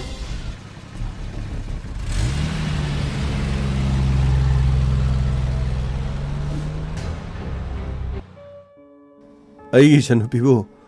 ꯑꯁꯨꯛ ꯃꯤꯍꯥꯠ ꯊꯤꯅ ꯍꯥꯠꯂꯝꯕ ꯀꯅꯥꯅ ꯑꯣꯏꯔꯤꯒꯕ ꯃꯍꯥꯛꯇꯤ ꯃꯍꯩ ꯃꯁꯤꯡꯗ ꯊꯋꯥꯏ ꯌꯥꯎꯖꯕꯅꯤ ꯑꯗꯨꯒ ꯑꯩꯈꯣꯏꯅ ꯆꯠꯊꯣꯛꯈꯤꯕ ꯇꯥꯂꯛ ꯑꯁꯤꯗ ꯑꯗꯨꯕꯨ ꯄꯨꯂꯤꯁꯅꯗꯤ ꯃꯪꯒꯣꯜ ꯖꯥꯎ ꯐꯥꯈ꯭ꯔꯦ ꯍꯥꯏꯔꯤ ꯃꯪꯒꯣꯜ ꯖꯥꯎꯅ ꯑꯩꯒꯤ ꯏꯆꯟꯅꯨꯄꯤꯕꯨ ꯑꯁꯨꯝꯅ ꯇꯧꯒꯗ꯭ꯔꯅꯤ ꯑꯩꯗꯤ ꯊꯥꯖꯕ ꯉꯝꯗꯦ ꯄꯨꯂꯤꯁꯅ ꯃꯈꯣꯏꯅ ꯃꯊꯧ ꯇꯧꯔꯤꯕꯅꯤ ꯍꯥꯏꯗꯨꯅ ꯃꯔꯥꯜ ꯂꯩꯇꯕ ꯃꯪꯒꯣꯜ ꯖꯥꯎꯕꯨ ꯐꯥꯗꯨꯅ ꯅꯝꯗꯨꯅ ꯃꯔꯥꯜ ꯂꯩꯕ ꯇꯥꯍꯟꯒꯗꯧꯔꯤꯕ꯭ꯔꯥ ꯑꯗꯨꯗꯤ ꯃꯪꯒꯣꯜ ꯖꯥꯎꯅ ꯃꯔꯥꯜ ꯂꯩꯇ꯭ꯔꯒꯅ ꯀꯔꯤꯒꯤꯗꯃꯛ ꯂꯣꯠꯂꯤꯕ ꯃꯍꯥꯛꯀꯤ ꯃꯔꯤ ꯃꯇꯥꯒꯤ ꯏꯃꯨꯡ ꯑꯃꯗ ꯃꯍꯥꯛꯅ ꯂꯣꯠꯂꯒ ꯂꯩꯔꯝꯂꯤꯕꯅ ꯀꯔꯤꯒꯤ ꯑꯩꯉꯣꯟꯗ ꯄꯥꯎ ꯑꯁꯤ ꯃꯍꯥꯛꯅ ꯇꯝꯂꯛꯇ꯭ꯔꯤꯕꯅ ꯀꯔꯤꯒꯤꯅꯣ ꯑꯩꯗꯤ ꯑꯩꯒꯤ ꯄꯣꯛꯃꯤꯟꯅꯕ ꯏꯅꯥꯎꯒꯨꯝꯅ ꯃꯥꯕꯨ ꯑꯗꯨꯛꯀꯤ ꯃꯇꯤꯛ ꯊꯥꯖꯈꯤꯕ ꯃꯣꯏ ꯇꯥꯃꯣ ꯄꯥꯕꯨꯡꯁꯨ ꯏꯃꯥꯁꯨ ꯀꯔꯤꯃꯇ ꯆꯥꯎ ꯍꯥꯏꯕ ꯌꯥꯗꯦ ꯃꯈꯣꯏ ꯇꯥꯃꯣꯁꯨ ꯀꯔꯤꯃꯇ ꯆꯥꯕꯤꯔꯔꯣꯏꯗ꯭ꯔꯥ ꯒꯤꯇꯥ ꯄꯥꯕꯨꯡꯒ ꯏꯃꯥꯒꯗꯣ ꯑꯩ ꯌꯥꯝꯅ ꯏꯀꯥꯏꯔꯕꯅꯤꯅꯦ ꯑꯩꯅ ꯃꯇꯤꯛ ꯆꯥꯗꯕꯗꯒꯤ ꯄꯨꯝꯅꯃꯛ ꯊꯣꯛꯂꯤꯕꯅꯤ ꯑꯩꯅ ꯏꯆꯟꯅꯨꯄꯤꯗꯨ ꯄꯨꯔꯒ ꯆꯠꯂꯝꯃꯗꯤ ꯀꯌꯥꯗ ꯐꯒꯅꯤ ꯑꯗꯨꯕꯨ ꯑꯩꯅ ꯏꯆꯟꯅꯨꯄꯤꯗꯨꯁꯨ ꯄꯨꯍꯧꯗ꯭ꯔꯦ ꯑꯗꯨꯒ ꯄꯨꯝꯅꯃꯛ ꯑꯁꯤ ꯑꯩꯈꯣꯏꯅ ꯆꯠꯊꯣꯛꯈ꯭ꯔꯤꯉꯩꯗ ꯑꯁꯤꯒꯨꯝꯕ ꯇꯥꯟꯖꯥ ꯑꯁꯤꯕꯨ ꯀꯅꯥꯅ ꯉꯥꯏꯗꯨꯅ ꯂꯩꯔꯤꯕꯅꯣ ꯅꯪꯕꯨ ꯊꯥꯖꯕ꯭ꯔꯥ ꯊꯧꯗꯣꯛ ꯑꯁꯤꯗ ꯃꯪꯒꯣꯜ ꯖꯥꯎꯕꯨ ꯄꯨꯂꯤꯁꯅ ꯐꯥꯔꯤꯕꯁꯤꯕꯨ ꯅꯪꯕꯨ ꯊꯥꯖꯕ꯭ꯔꯅꯦ ꯃꯣꯏ ꯇꯥꯃꯣ ꯑꯩ ꯊꯥꯖꯕ ꯉꯝꯗꯦ ꯑꯗꯨꯕꯨ ꯀꯔꯤꯒꯤꯗꯃꯛꯇ ꯃꯪꯒꯣꯜ ꯖꯥꯎꯅ ꯂꯣꯠꯂꯤꯕꯅꯣ ꯋꯥꯐꯝ ꯑꯁꯤ ꯃꯍꯥꯛꯅꯁꯨ ꯑꯩꯈꯣꯏꯗ ꯐꯣꯟ ꯇꯧꯔꯒ ꯍꯥꯏꯔꯛꯄ ꯌꯥꯏ ꯃꯍꯥꯛꯅ ꯊꯕꯛ ꯑꯁꯤ ꯆꯠꯊꯗꯕ ꯑꯣꯏꯔꯒꯅ ꯀꯔꯤꯒꯤ ꯃꯍꯥꯛꯅ ꯂꯣꯠꯂꯤꯕ ꯃꯣꯏ ꯇꯥꯃꯣ ꯀꯔꯤꯒꯨꯝꯕ ꯈꯔꯗꯤ ꯂꯩꯔꯤ ꯀꯔꯤ ꯍꯥꯏꯒꯗꯕꯅꯣ ꯈꯪꯗꯦ ꯏꯃꯥꯒ ꯄꯥꯕꯨꯡꯒꯁꯨ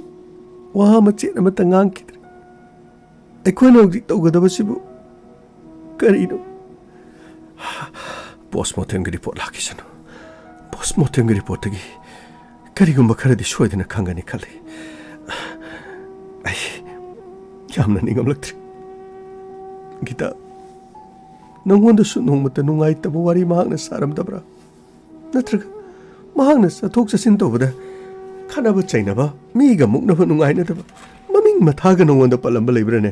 muithamo aikhoi priyana nomata nungaitaba paw mata tamlamti kariguma mata hairamti hoi wa mata ngangdana tumina saurong purong torga lakpana mi jaw adubu kari tawre haina hangba matamda kari kumba mata haiti thabak chalubagi larik tamlubagi college chalubagi wabani haibasi natana nomata su kanagum to mahana nungai pa nungai tabi wari saramti aigi chanubido aikhoi na nungai kiroi haina haida boiramgun mahak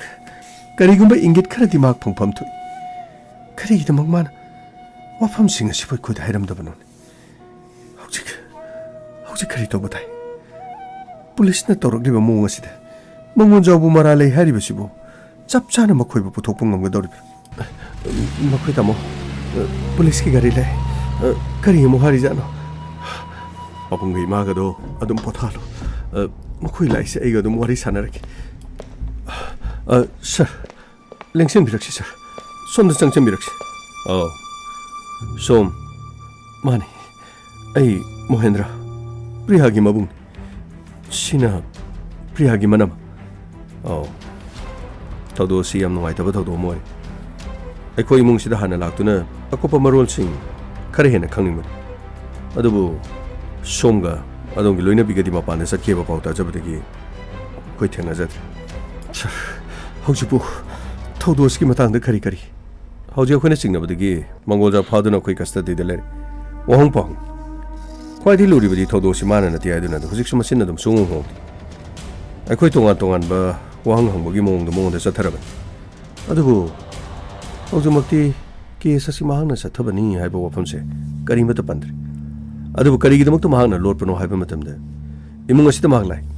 adubu priyadi mahana koi ko kobu matamda priya leramti imung asi sangsilang matamni yumyai de priya yamna phibam thina soga taramki aduga mafam aduda ikheng tana mahakki mamai edu yam thina so madu urubada mahak pakatki aduga tholiba thawdo udu lekaina amadi mipum khudimon hek taba matamda soidena makki mahangna sathabani haina singna kigani adurabadi imung asigi da mahangna honaraklaga asiguma thawdo amada mahakpu miyamna singna ba haibadudi mahak yaninti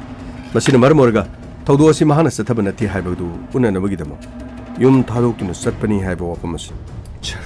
madugi wapamaduna case asida mahak senadre haibasibu aikhoisu mahak ko hang pahang makha sadari akhona mafam se laksari bo pham adongi sanu pipriana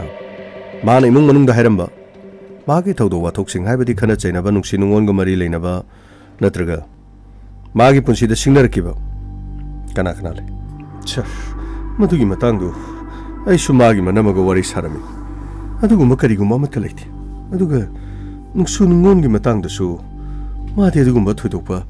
kari matalaiti mahak se khoina ngaksaribati larik te thawai yawjab aduga mahak ki panda madu yawdriba phawba asiguma lambi asida khong thangjilu haidana manamada mahak he tattana hairambal adudi andage thawdoga sida mangol jaw nataba dona chingnaba haibadi mahak ka loinaba maruma pangurasu kana kana de lebi sir ai khodi madu kari mata khangjati adubu yum masida su mahana leiringi matamda nupa amata pusalaktana aikhoi gi mangda suno mata leblati nupa amaga phone da wari sanabasu aikhoi kariguma mata taba leiti yamna waijare adudi makha ta naine khangjani basi adudi mahak ki khwadi nak na ba swaida ba tinaba mamanabi atoppa mamanaba sing sir madudi college tagi hangdrabadi mafam asida di mamanabi phawba mahak tinaba aikhoi thoina ujati mathau unthona chinjakraba larik paduna ayamba leiben langphang chatuna madi maru mapanga punbagi thabak aikhoi karimatu ujati adudi makha tabase ko investigation tawjaki adugo wafam amana hauji se postmortem gi report laktri postmortem gi report lalabadi magi undergarment funkiba cement maduga kanaga chanaga dagi habadun hauji khoina phariba mangolja karigumba dna the cross messing sanar mataragadi mangolja na case asida machin thiduna oidaba nganglabasu mahaki lambi leru maramdi DNA dabu hek sana khrabadi thawdok asida rep chathakibadu mangolja na habadu khangadori pare yam nuai jare ꯑꯩꯈꯣꯏꯗ cooperation ꯄꯤꯕꯤꯕꯁꯤꯒꯤꯗꯃꯛ ꯑꯗꯨꯒ ꯑꯩꯈꯣꯏ ꯄꯣꯁꯃꯣꯔꯇꯦꯝꯒꯤ report ꯉꯥꯏ ꯑꯃꯔꯣꯝꯗ ꯃꯍꯥꯛꯀꯤ call details ꯔꯦꯀꯣꯔꯗꯁꯨ ꯉꯁꯤ ꯁꯣꯏꯗꯅ ꯌꯧꯔꯛꯑꯅꯤ ꯃꯁꯤꯒꯤ ꯃꯇꯨꯡꯗ ꯃꯐꯝ ꯑꯁꯤꯗ ꯀꯅꯥ ꯀꯅꯥ ꯂꯣꯀꯦꯁꯟ ꯑꯣꯏꯈꯤ ꯀꯅꯥ ꯀꯅꯥ ꯃꯍꯥꯛꯀ ꯄꯥꯎ ꯐꯥꯅꯩ ꯃꯉꯣꯟꯗ ꯀꯦꯜꯂꯛꯄ ꯅꯠꯇ꯭ꯔꯒ ꯃꯍꯥꯛꯀ ꯋꯥꯔꯤ ꯁꯥꯟꯅꯕ ꯀꯅꯥ ꯀꯅꯥꯅꯣ ꯃꯗꯨꯒꯤ ꯑꯀꯨꯞꯄ ꯃꯔꯣꯟꯗꯣ ꯑꯩꯈꯣꯏ ꯈꯪꯅꯕ ꯍꯣꯠꯅꯔꯒ ꯑꯩꯈꯣꯏ ꯆꯠꯆꯔꯨꯈꯤ ꯐꯅꯤ ꯁꯥꯔ ꯌꯥꯔꯒꯗꯤ ꯑꯆꯨꯝꯕ ꯄꯨꯊꯣꯛꯅꯕ ꯈꯔ ꯍꯣꯠꯅꯕꯤꯌꯨ ꯏꯆꯜ ꯑꯗꯣ ꯃꯔꯥꯏꯕꯛ ꯊꯤꯖꯔꯕꯅꯤ ꯃꯍꯥꯛꯅ ꯄꯥꯝꯖꯔꯝꯕ ꯂꯣꯒꯤ ꯁꯥꯇ꯭ꯔ ꯑꯃ ꯍꯥꯏꯕꯗꯨꯗꯤ ꯑꯣꯏꯈꯤ ꯑꯗꯨꯕꯨ ꯃꯍꯥꯛ ꯑꯦꯗꯚꯣꯀꯦꯠ ꯑꯃ ꯑꯣꯏꯕ ꯄꯥꯝꯈꯤ ꯂꯩꯕꯥꯛ ꯑꯁꯤꯗ ꯂꯩꯔꯤꯕ ꯂꯥꯏꯔꯕ ꯄ꯭ꯔꯖꯥ ꯃꯤꯌꯥꯝꯒꯤꯗꯃꯛ ꯃꯍꯥꯛꯅ ꯊꯦꯡꯅꯒꯅꯤ ꯍꯥꯏꯗꯨꯅ ꯃꯍꯥꯛꯀꯤ ꯃꯪꯂꯥꯟ ꯃꯪꯖꯈꯤꯕꯅꯤ ꯑꯗꯨꯕꯨ ꯄꯨꯝꯅꯃꯛ ꯀꯥꯏꯈ꯭ꯔꯦ ꯁꯥꯔ ꯃꯤꯍꯥꯠꯄꯨ ꯁꯣꯏꯗꯅ ꯄꯨꯊꯣꯛꯄꯤꯌꯨ ꯃꯗꯨꯒꯤꯗꯃꯛ ꯑꯩꯈꯣꯏꯕꯨ ꯊꯥꯖꯕꯤꯌꯨ ꯑꯩꯈꯣꯏ ꯁꯣꯏꯗꯅꯃꯛꯀꯤ ꯑꯁꯦꯡꯕ ꯃꯤꯍꯥꯠꯄꯗꯨ ꯀꯅꯥꯅꯣ ꯍꯥꯏꯕꯕꯨ ꯇꯧꯒꯅꯤ ꯃꯥꯡꯒꯣꯜꯖꯥꯎ ꯑꯩꯈꯣꯏꯒꯤ ꯈꯨꯠꯇ ꯂꯩꯔꯤꯕ ꯑꯁꯤ ꯑꯩꯈꯣꯏ ꯄꯣꯁꯃꯣꯔꯇꯦꯝꯒꯤ ꯔꯤꯄꯣꯔꯠ ꯍꯦꯛ ꯂꯥꯛꯄꯒ ꯄ꯭ꯔꯤꯌꯥꯕꯨ ꯏꯖꯠ ꯃꯥꯡꯍꯜꯂꯤꯕꯁꯤ ꯃꯥꯡꯒꯣꯜꯖꯥꯎꯅꯤ ꯅꯠꯇ꯭ꯔꯒ ꯑꯇꯣꯞꯄꯅꯤ ꯍꯥꯏꯕ ꯈꯪꯒꯅꯤ ꯑꯗꯨꯒ ꯑꯩꯈꯣꯏꯅ ꯈꯪꯖꯅꯤꯡꯕ ꯑꯃꯁꯨ ꯂꯩ ꯑꯗꯣꯝꯒꯤ ꯏꯃꯨꯡ ꯑꯁꯤꯗ ꯊꯕꯛ ꯇꯧꯗꯨꯅ ꯂꯩꯕ ꯃꯥꯡꯒꯣꯜꯖꯥꯎꯅ ꯃꯍꯥꯛ ꯍꯦꯜꯃꯦꯠ ꯁꯤꯖꯤꯟꯅꯩ ꯅꯠꯇ꯭ꯔꯒ ꯍꯦꯜꯃꯦꯠ ꯁꯤꯖꯤꯟꯅꯗꯦ ꯍꯥꯏꯕꯁꯤ ꯁꯥꯔ ꯃꯍꯥꯛ ꯍꯦꯜꯃꯦꯠꯇꯤ ꯁꯤꯖꯤꯟꯅꯗꯕꯅꯤ ꯁꯥꯔ ꯑꯗꯨꯕꯨ ꯑꯗꯣꯝꯒꯤ ꯏꯃꯨꯡ ꯑꯁꯤꯗ ꯑꯩꯈꯣꯏꯅ ꯊꯤꯕ ꯃꯇꯝꯗ ꯍꯦꯜꯃꯦꯠ ꯀꯥꯏꯈꯤꯕꯒꯤ ꯃꯆꯦꯠ ꯑꯗꯨꯒ ꯍꯦꯜꯃꯦꯠꯀꯤ ꯃꯤꯡꯁꯦꯜ ꯑꯀꯨꯞꯄ ꯀꯌꯥꯃꯔꯨꯝ ꯑꯗꯣꯝꯒꯤ ꯏꯆꯟꯅꯨꯄꯤ ꯄ꯭ꯔꯤꯌꯥꯒꯤ ꯃꯥꯏꯗ ꯃꯆꯦꯠ ꯃꯆꯦꯠ ꯆꯪꯕ ꯎꯏ ꯁꯥꯔ ꯃꯗꯨꯗꯤ ꯃꯥꯡꯒꯣꯜꯖꯥꯎꯗꯤ ꯍꯦꯜꯃꯦꯠ ꯁꯤꯖꯤꯟꯅꯕꯗꯤ ꯑꯩꯈꯣꯏ ꯎꯗꯦ ꯑꯗꯨꯕꯨ ꯃꯥꯡꯒꯣꯜꯖꯥꯎꯅ ꯊꯕꯛ ꯑꯁꯤ ꯆꯠꯊꯅꯕ ꯍꯣꯠꯅꯕꯗ ꯃꯍꯥꯛꯅ ꯇꯨꯃꯤꯟꯅ ꯍꯦꯜꯃꯦꯠ ꯑꯃ ꯂꯩꯔꯒ ꯌꯨꯝ ꯑꯁꯤꯗ ꯄꯨꯔꯛꯄꯗꯤ ꯃꯁꯤꯁꯨ ꯑꯣꯏꯊꯣꯛꯄ ꯌꯥꯕ ꯂꯩ ꯑꯃꯔꯣꯝꯗ ꯊꯧꯗꯣꯛ ꯑꯁꯤ ꯄ꯭ꯔꯤꯌꯥꯅ ꯃꯁꯛ ꯈꯪꯗꯅꯅꯕ ꯍꯦꯜꯃꯦꯠ ꯑꯃ ꯎꯞꯄꯒ ꯏꯃꯨꯡꯗ ꯆꯪꯂꯛꯂꯒ ꯊꯕꯛꯁꯤꯡ ꯑꯁꯤ ꯄꯥꯡꯊꯣꯛꯄ ꯃꯍꯥꯛꯀꯤ ꯑꯅꯤꯡꯕ ꯄꯥꯡꯊꯣꯛꯄ ꯂꯣꯏꯔꯕ ꯃꯇꯨꯡꯗ ꯄ꯭ꯔꯤꯌꯥꯅ ꯋꯥꯟꯊꯗꯨꯅ ꯂꯩꯃꯥꯏꯗ ꯇꯥꯔꯤꯉꯩꯗ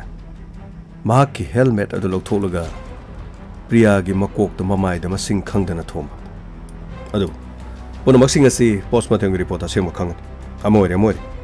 ꯃꯥꯡꯒꯣꯜꯖꯥꯎ ꯑꯩꯈꯣꯏꯅ ꯐꯥꯗꯨꯅ ꯋꯥꯍꯪ ꯄꯥꯎꯕ ꯃꯇꯝꯗ ꯍꯦꯜꯃꯦꯠ ꯄꯨꯊꯣꯛ ꯍꯥꯏꯕ ꯌꯥꯗꯦ ꯃꯍꯥꯛꯅ ꯍꯥꯏꯕꯗ ꯃꯍꯥꯛ ꯍꯦꯜꯃꯦꯠ ꯁꯤꯖꯤꯟꯅꯗꯦ ꯒꯥꯔꯤ ꯑꯁꯤꯁꯨ ꯃꯍꯥꯛꯀꯤ ꯅꯠꯇꯦ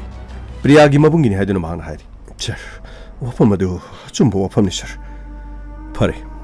ꯑꯃ ꯑꯣꯏꯔꯦ ꯄꯣꯁꯃꯣꯔꯇꯦꯝꯒꯤ ꯔꯤꯄꯣꯔꯠ ꯉꯥꯏꯕ ꯇꯥꯕ ꯑꯃꯗꯤ ꯃꯍꯥꯛꯀꯤ ꯀꯣꯜ ꯗꯤꯇꯦꯜꯁ ꯔꯦꯀꯣꯔꯠ CDRꯒꯤ ꯃꯇꯨꯡ ꯏꯟꯅ ꯑꯩꯈꯣꯏ ꯀꯔꯤ ꯇꯧꯒꯗꯒꯦ ꯍꯥꯏꯕꯗꯨ ꯑꯊꯨꯕ ꯃꯇꯝꯗ ꯑꯩꯈꯣꯏ ꯈꯨꯃꯥꯡ ꯆꯥꯁꯤꯟꯅꯕ ꯍꯣꯠꯅꯈꯤ ꯑꯩꯈꯣꯏ ꯆꯠꯆꯔꯛꯈꯤꯒꯦ ꯐꯅꯤ ꯁꯥꯔ ꯀꯔꯤꯅꯣ ꯁꯥꯔ ꯀꯔꯤꯅꯣꯝꯇ ꯍꯥꯏꯖꯒꯦ ꯁꯥꯔ ꯀꯩꯗꯧꯔꯦ ꯒꯥꯃꯩ ꯁꯥꯔ ꯀꯔꯤꯅꯣ ꯑꯩꯅ ꯃꯥꯡꯒꯣꯜꯖꯥꯎꯗ ꯑꯩꯅ ꯀꯔꯤꯅꯣ ꯑꯩꯒꯤ ꯋꯥꯇꯤꯟꯗꯨꯅ ꯀꯟꯊꯕꯅꯦ ꯁꯥꯔ ꯑꯗꯣ ꯑꯩꯒꯤ ꯋꯥꯇꯤꯟꯗꯨꯅ ꯃꯔꯤ ꯃꯉꯥꯔꯛ ꯆꯤꯡꯕꯗꯗꯤ ꯃꯤꯁꯤꯡꯁꯦ ꯁꯥꯔ ꯂꯣꯏꯅ ꯃꯥꯒꯤ ꯃꯔꯥꯟꯗꯣ ꯁꯥꯠ ꯍꯥꯏꯗꯣꯛꯄꯅꯦ ꯁꯥꯔ ꯑꯗꯨꯕꯨ ꯀꯔꯤꯅꯣ ꯃꯥꯡꯒꯣꯜꯖꯥꯎꯗꯤ ꯍꯥꯏꯗꯣꯛ ꯌꯥꯗꯦ ꯁꯥꯔ ꯒꯥꯃꯩ ꯑꯅꯝ ꯀꯟꯕ ꯑꯣꯏꯔꯝꯕꯁꯨ ꯌꯥꯏ ꯅꯠꯇ꯭ꯔꯒ ꯀꯦꯁ ꯑꯁꯤꯗ ꯃꯔꯥ ꯂꯩꯇꯦ ꯍꯥꯏꯕꯗꯨ ꯎꯅꯅꯕꯒꯤꯗꯃꯛ ꯃꯍꯥꯛꯅ ꯀꯅꯥꯅ ꯈꯪꯅꯤ ꯑꯗꯨꯕꯨ ꯄꯣꯁꯃꯣꯔꯇꯦꯝꯒꯤ ꯔꯤꯄꯣꯔꯠ ꯑꯁꯦꯡꯕ ꯈꯪꯒꯅꯤ ꯑꯩꯁꯨ ꯑꯉꯛꯄ ꯐꯥꯎꯔꯤ ꯑꯩꯈꯣꯏꯅ ꯋꯥꯍꯪ ꯄꯥꯎꯍꯪꯕꯗ ꯉꯁꯤ ꯐꯥꯎꯕꯗ ꯃꯁꯥꯅ ꯃꯔꯥꯜ ꯌꯥꯖꯈꯤꯕ ꯉꯥꯛꯇꯅꯤ ꯃꯍꯥꯛꯇꯤ ꯃꯔꯥꯜ ꯌꯥꯎ ꯍꯥꯏꯕ ꯁꯨꯡꯌꯥ ꯌꯥꯗ꯭ꯔꯤꯕꯁꯤꯅꯤ ꯁꯥꯔ ꯑꯗꯨ ꯍꯧꯖꯤꯛ ꯑꯃꯨꯛ ꯀꯗꯥꯏꯗ ꯑꯃꯨꯛ ꯆꯠꯀꯅꯤ ꯁꯥꯔ ꯒꯥꯃꯩ ꯀꯣꯂꯦꯖꯇ ꯑꯃꯨꯛ ꯆꯠꯁꯤ ꯃꯍꯥꯛꯀꯤ ꯃꯃꯥꯟꯅꯕꯤ ꯂꯥꯏꯔꯤꯛ ꯇꯝꯃꯤꯟꯅꯔꯤꯕꯁꯤꯡꯗ ꯀꯔꯤ ꯂꯩꯕꯒꯦ ꯑꯗꯨꯒ ꯀꯔꯤ ꯊꯧꯗꯣꯛ ꯊꯣꯛꯈꯤ ꯀꯅꯥꯒ ꯅꯨꯡꯉꯥꯏꯅꯗꯕ ꯂꯩ ꯍꯥꯏꯕꯗꯨ ꯀꯣꯂꯦꯖꯇꯒꯤ ꯑꯃꯨꯛ ꯈꯪꯅꯅꯕ ꯇꯧꯁꯤ ꯀꯣꯂꯦꯖ ꯔꯣꯝꯗ ꯆꯠꯂꯣ ꯐꯒꯅꯤ ꯁꯥꯔ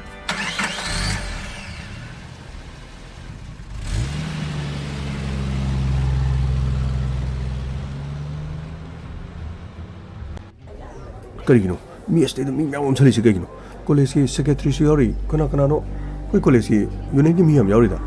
ꯑꯁ ꯌꯥꯝ ꯅꯨꯡꯉꯥꯏꯇꯦꯅꯦ ꯑꯩꯈꯣꯏ ꯁꯤ ꯀꯣꯂꯦꯖꯇ ꯇꯝꯂꯦ ꯍꯥꯏꯔꯤꯅꯦ ꯀꯃꯥꯏꯅ ꯇꯧꯕꯖꯥꯠꯅꯣ ꯑꯗꯨꯕꯨ ꯑꯁ ꯈꯪꯗꯦ ꯃꯕꯨꯡꯒꯤ ꯃꯅꯥꯛꯇ ꯂꯩ ꯃꯁꯛ ꯈꯪꯗꯕ ꯃꯤꯁꯤꯡꯅ ꯔꯦꯞ ꯆꯠꯊꯕꯤꯔꯒ ꯍꯥꯠꯄꯅꯦ ꯍꯥꯏꯔꯤ ꯀꯅꯥꯅ ꯆꯠꯊꯕꯅꯣꯗꯤ ꯈꯪꯗꯦ ꯑꯁ ꯑꯗꯨꯗꯤ ꯑꯩꯈꯣꯏ ꯀꯣꯂꯦꯖꯀꯤꯁꯨ ꯌꯥꯅꯤꯡꯗꯕ ꯐꯣꯡꯗꯣꯛꯄ ꯀꯩꯅꯣ ꯈꯔ ꯄ꯭ꯔꯣꯇꯦꯁꯀꯨꯝꯕ ꯇꯧꯕꯗꯤ ꯃꯗꯨ ꯐꯩꯅ ꯑꯗꯨꯒꯤꯅꯦ ꯃꯤ ꯑꯁꯤꯗ ꯃꯤ ꯃꯌꯥꯝ ꯑꯣꯟꯁꯤꯜꯂꯤꯁꯦ ꯀꯔꯤꯅꯣ ꯑꯩꯈꯣꯏꯒꯤꯁꯨ ꯀꯣꯂꯦꯖꯀꯤ ꯌꯥꯅꯤꯡꯗꯕ ꯂꯣꯏꯅꯃꯛ ꯁꯥꯇ꯭ꯔ ꯃꯌꯥꯝ ꯑꯁ ꯌꯥꯝ ꯅꯨꯡꯉꯥꯏꯇꯦꯅꯦ ꯃꯗꯣ ꯆꯠꯁꯤ ꯑꯩꯈꯣꯏ ꯃꯤ ꯈꯔ ꯈꯣꯝꯖꯤꯜꯂꯒꯅꯦ ꯃꯗꯨ ꯌꯥꯅꯤꯡꯗꯦ ꯍꯥꯏꯕꯗꯨ ꯎꯠꯀꯗꯕꯅꯤ ꯃꯗꯣ ꯁꯤꯒꯨꯝꯕ ꯊꯧꯗꯣꯛꯁꯤꯡꯗꯨ ꯃꯈꯥ ꯇꯥꯅ ꯊꯣꯛꯇꯅꯕ ꯑꯩꯈꯣꯏ ꯀꯩꯅꯣ ꯇꯧꯁꯤꯜꯂꯣ ꯀꯩꯅꯣ ꯄꯨꯂꯤꯁ ꯂꯥꯏꯅ ꯃꯌꯥꯝ ꯄꯨꯂꯤꯁ ꯂꯥꯏꯟ ꯑꯩꯈꯣꯏꯒꯤꯁꯦ ꯊꯣꯛꯈꯤꯕ ꯀꯦꯁꯇꯨꯒꯤ ꯃꯥꯜꯂꯦ ꯖꯦꯅꯔꯦꯜ ꯁꯦꯀ꯭ꯔꯦꯇꯔꯤ ꯑꯗꯨꯝ ꯊꯥꯁꯤ ꯍꯜꯂꯣ ꯉꯥꯛ ꯆꯠꯂꯣ ꯁꯥꯇ꯭ꯔꯁꯤꯡꯁꯤ ꯂꯣꯏꯅ ꯂꯩꯔꯦ ꯃꯈꯣꯏꯁꯨ ꯏꯔꯥꯡ ꯑꯃ ꯁꯥꯒꯗꯕ ꯃꯥꯜꯂꯦ ꯑꯝꯇ ꯋꯥꯔꯤꯁꯤꯡꯗꯣ ꯁꯥꯟꯅꯁꯤ ꯁꯥꯔ ꯀꯔꯤꯅꯣ ꯑꯉꯥꯡꯁꯤꯡ ꯃꯈꯣꯏꯁꯤ ꯑꯃꯨꯛ ꯈꯨꯠꯁꯥꯎꯅꯕꯒꯤ ꯑꯃꯨꯛ ꯕꯟ ꯅꯨꯡ ꯀꯔꯤ ꯇꯧꯕꯤ ꯊꯨꯒꯥꯏꯕꯤ ꯈꯣꯠꯀꯥꯏꯕꯤ ꯇꯧꯗꯣꯏꯖꯥꯠꯂꯣ ꯁꯥꯔ ꯊꯨꯒꯥꯏꯕ ꯈꯣꯠꯀꯥꯏꯕ ꯅꯠꯇ꯭ꯔꯁꯨ ꯌꯥꯅꯤꯡꯗꯕ ꯄ꯭ꯔꯣꯇꯦꯁ ꯈꯔꯗꯤ ꯇꯧꯕ ꯌꯥꯏ ꯑꯃ ꯇꯧꯔꯦ ꯍꯦꯛꯇ ꯊꯨꯒꯥꯏꯕ ꯍꯦꯛꯇ ꯌꯩꯈꯥꯏꯕ ꯂꯝꯕꯤ ꯊꯤꯡꯕ ꯁꯣꯔꯣꯛꯇ ꯃꯩ ꯊꯥꯕ ꯃꯁꯤ ꯂꯝꯗꯝꯗ ꯇꯥꯜꯂꯤꯕ ꯗꯤꯃꯥꯟ ꯑꯗꯨ ꯐꯪꯅꯅꯕꯒꯤꯗꯃꯛ ꯇꯣꯉꯥꯟꯕ ꯄ꯭ꯔꯣꯇꯦꯁ ꯇꯧꯕꯒꯤ ꯃꯈꯜ ꯀꯌꯥ ꯃꯔꯨꯝ ꯂꯩ ꯃꯗꯨꯗ ꯇꯧꯅꯕ ꯍꯣꯠꯅꯁꯤ ꯐꯅꯤ ꯁꯥꯔ ꯑꯉꯥꯡꯁꯥ ꯑꯩꯈꯣꯏ ꯀꯩꯅꯣꯝꯇ ꯍꯥꯏꯒꯦ ꯅꯈꯣꯏ ꯁꯣꯝꯗ ꯑꯝꯇ ꯂꯣꯏ ꯑꯣꯟꯁꯟꯕꯤꯔꯣ ꯄꯨꯝꯅꯃꯛ ꯁꯥꯔ ꯁꯣꯝ ꯀꯅꯥ ꯁꯥꯔ ꯑꯩ General Secretary. Aduga sir. Akoigi college tagi mahiro ya moiram bipriya. Maku izat manghala matungda mi hathina hatok masing matangda. Akoi maki justice fangri phawa. Akoi college ta lektam. Aduga akoi lambi thingani. Akoi khongjang kyamaram changchingani. Nati. Khongjang changchin me ye. Tawba yaba thabak kyamaram. Akoi larik tamo habadudi satra da mangjaba habadu oigan. Akoi larik tamgadaba. Larik tamna akoi protest tawye. Akan khongjang kyamaram changchin biye. Yekhaiba thingaiba thugaiba mai thaba natrabasu. Thokiba thogdo du yaning da bkhoi punam utbiye. Sir, madu no obiya sir. Madu matam khara khaki wan. Khara leraga kawkin. Police sungai sir. Haju phawbada case asiki da maksar hoi kari tawbiramki. Aduga sir. Khara leraga imung manungi mi aduga ihau horiba khara adu thyamjinarga duma kawki da bangaktan. Sir, asingba thodo sani sura thoktana bagi damak aikoi miyam da akanba safuma aikoi pibugi mathau dai. Satra aikoi larik tamduna damak matam puramukta legedam nate. Ihau kya hogadabani. Asingba thogdok singda satra singna condemn tawgadabani. Prithibista thokiba thogdo wa thok singda satra yaukidaba amata lei. Yamna somi General Secretary. Tabak khodimak satra yaubi. Masi kaktanati tonga ba kyamaram di yaubi. Adubu protest tawgi mong adudi aikoi krasam tawchum. Hauji matamda aikona protest tawbai basi satra sing yaning da phungdo hebase. Satra sing chinda amuba phi amam kibada mado karigino haina hangakan. Madu da pakhumado du makpibi. Mado thokiba thogdo du yaning da bri haidan. Adubu sir lengana thawa saro. Khara thugaiba khara mai thaba khara mang tahan bakanda sarkar soidana maki mami pangkani. Adu natribu makai sungda tasanaro. Action macha tawbuduna makhoidadi makhoina aduma kaisu khankidabage. Sarkar reliable lan thum punamak aikoi mang tanbi. Thugaiba ye kaiba aduga sarkarna khudakta madugi action amala khunna namagi damak aikoina para sobo makhoide tamdri phawa makhoi karimata tawrai. Adu natrabadi makhoi karimata tasanaro. Aikoigi satra mabu asumna izat manghanduna yumda mi leitringi gi tanjada khudong chaba lorga hatok piba. Karigidamta huju phawa misi esi dum maraleba mi phaba ngamtri. Karigidamta sarkarna tumini yengduna le. Kanaga makhoiga manari. Aikoigi satra priya Priyagidamak justice fangnanu gidamak aikoi changchin bagi matok tai aikoi punamak priyagidamak changchin minarse mayam changchin minarse abukta ngai piko mayam pura abukta ngai piko satra sing abukta ngai piko hauji case asigi na mai khoi yamna kan investigation tawri aikoi na thogdos ta chenaba mi oi ma faduna khoi custody da le khwaidigi lori bofam si postmortem report laktri postmortem report se thingla badanga silak pe natraga hayeng di soidana lakpe adubu achumba ranba karino haiba khangdringai da aikoi ni investigation tawba khara luna thol Haibadi Priyagi Mahaki season Akiba phone the gi Hauju Pova, I could see the recorder, Maka Quading and what is Sanaki Mikano Hiba, I could see the Sweden Kangami. Amarumda, Priya Hariban Pimasasi, Maka Nuxinas of Quading and as me amatality head. Kole assassin of Quena Kangbalera, Natraga, Priyaga Kanasa Nakiba Sonokiba, Kole still Tokibi Rangsing Nervadi, I could have pop review. Madugi the Makoima Fomasida, Kangi Hedun Laksavan. Aduga, Satra Sintupuna Kangi Madudi. Hauju Pariba, Mongolja. Mahak helmet sijanadi hari adubu Priyagi mamaida helmet kumbana hanjin thomba aduga mahaki mamaida helmet ki mingsel machet changduna paglam masi gaktanati imung adu de helmet ki akaiba machet phang adubu helmet mapum adudi imung adu da phangri thawdok asisu mabunga madi manamma gwati de sathokringai imung adu da mangol jaw harisiga makhoi nikak de hobu matamda thawdok asi imung adu da mi amata leitre haiduna mangol jaw na helmet ublaga Mahaku izat mahal matung de helmet na thomdun halibra. Natragana, Mango jaw nataba mi atopa amana Priyabu halibra. Haliba mi adu Priyaga naknaba mi oibra. Natraga, Kole sasigi mahiroi amara. Aikoina maroina laksari mafamdi. Priyaga kanaga kangnabagi. Kanaga saunaba khana chainaba thokpagi. Natraga Priyaga mungnaba kanale. Kole sasi de Priyaga nungsinedaba kanale. Madu punamadu Kole sasi leba satra singna khambirabadi. Aikoida haibi. Aikoigi number General Secretary da Pijargi. Say, CAG card. Sir. See, card sidigi number punamuk to sindopi. Adom na aikoida pau pirak matamda adongi ming leifam aikoina losingani. Kanana pirak libano haibadu aikoina hairo. Aduga postmortem gi hek report la matamda aikoina test tawgadab amadile. Madudi Priyabu izat manghalama matamda Mahaki undergarment da cement phangi. Masine maramorga Cement adu kanagino haibadu khanglabadi mihat pa amadi repisado soidina khangai adubu singnaba kana bo aikoina test tawgadagi haibadudi matamna soidina lepkani maramasina aikoina singnaraglabadi college asida tamliba maruina nupasing aikoina singnarabadi pomnabak test tawgani kainuni haju asi yuwaji abran aikoina repsa tholup soliti aduga aikoina me apromo test tawni haju asi wafam jani kainuni haju secretary asibo mayam tuminam telebi Amukta tabiko. Adom da test tawda dongi jan mangai ka suliti. Test tawba matamda adom negative orabadi. adong case asdigi yaudre haiba khangadorim asengbodu kana kana no haibadu khangnanabagidam achumba thino hunabada satra miyam punamana cooperation pibiu aduga adom khangabadi priyaga kanaga khanagi priyaga kanaga mugnei priyaga kanaga loini priyaga kanaga tini case asda kana senaramai akhangbo wafam singlerabadi aikhoida paw pibiu adurabadi aikhoina investigation nasi mayon amada satkibige adurabadi adom case asidagi chenaraktaba test tawruktaba sige adubu aikhoina karigumba maraleba mi ma farabadi mahakti soidana makide akhoina test tawgani maduda sanaba taragadi rapist amadi mi hatpadu mahakni haibadu khangadorbe sir aikho soidana cooperation pino honajani sir college asigi aikhoigisu yamna sawba mai khuba mo oigedormi sir asumba semba khangno honabada sir ai satra mayam leising se ai wari sanadra ai convince tawna honajagi sir sir aikho full cooperation pijagani yam nungaijari janan secretary adudi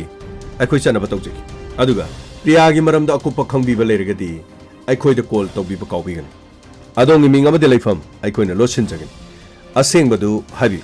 mihat pachingnaba amadi leire haibabu postmortem report laktribanina asem khangtri adudi ngasa aikhoi muk chaluki pani sir sir krino ojiki satra mayam test tawa haibdi sir araibdi oiroi sir kramaina sir adu mayam do sir gamai hirai laibawan hauji medical science ki ju kari sunati sir krino nupi onupa adu mayam do loina test taw laire sir kramaina no mi sir adu bo kraida mu kramaina torgo test taw dong gamai madugi da mutakari suwari ngale nupi yawga dabnati nupa sing khaktan krino ne sir nupa sing khaktadi nupi di kari yawro domna sir gamai priya bu izat manghali du nupa ni adu di nupa khata test taw dabni ni izat manghali bu nupa du gi di ne du khageng wi wan o krino as ai di mathong marong khang da na te da sir men man ta de roji ki matam ji gamai hauji ki matam stang hakko matam mi amagi samdagi mi amagi de ne khangbai mi amagi khujindagi mi gi de ne khangbai kana gi phone CD number khangdina hello sir inspector te mane haibiu sir ngasi dagi matam kharagi mamangda DC gi machanupa magi maming du sanjit sir sanjit harba mi oidu sir magi mathakta case masam khak lakiba kari case macha sir mahangna karino priya bu makhut chingi habra lambi de thad habra yamna tattana awaba pi haidana case ma khak hapet taja ki basa kari adudi wafam asibu sir asenguni sir ngaiko somdi kana sir aisho police ki miyo yam khani sir ai mingdi takthok janing gre sir pare adudi wafam asi sengiko sir asenguni sir ai wafam do ai sengna ai dum haijagi sir pare adudi makha taro lakle inspector tayai lakle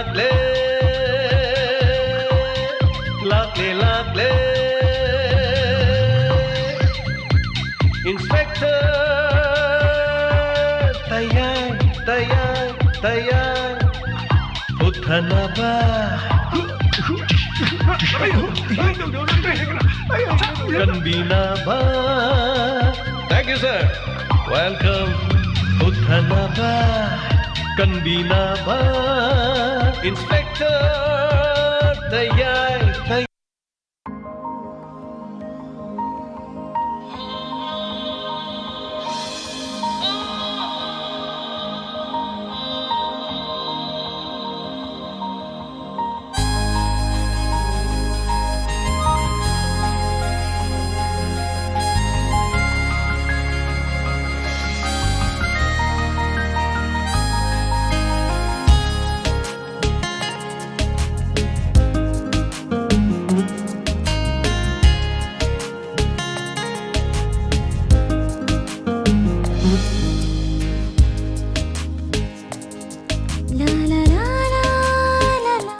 Anana thakachari ngasigi inspector tayai samgaga homboga taruk suba tangkak tabiribasing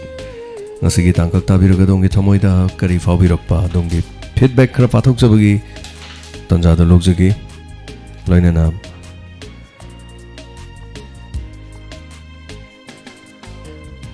Saya manisu miyam da kudul tamjiki. So, hanana thagachari. Ateng ba fawo ta biri basing masing yam laba. Spector TAYAI banungsi bi basing. Thagachari. Anu laina. Osti amno chaeng asli wari se. Achumba pau pirak de polisina tapiri. Anyway, kari lakadagi yamina kisi DNA ki report haitarin postmortem ki report laktri yamina kisi pau pirak kiba tono kari hoidoi no haibadu. Anyway, thank you so much. What eating asi loibang amdabani na hayeng amok dum lai adana. So thagachari Prem my brum moirang thagachari Kabir thagachari ngasi wari si thabu nungai jai sar thagachari tapili thagachari megras maitei matang safade matang chapade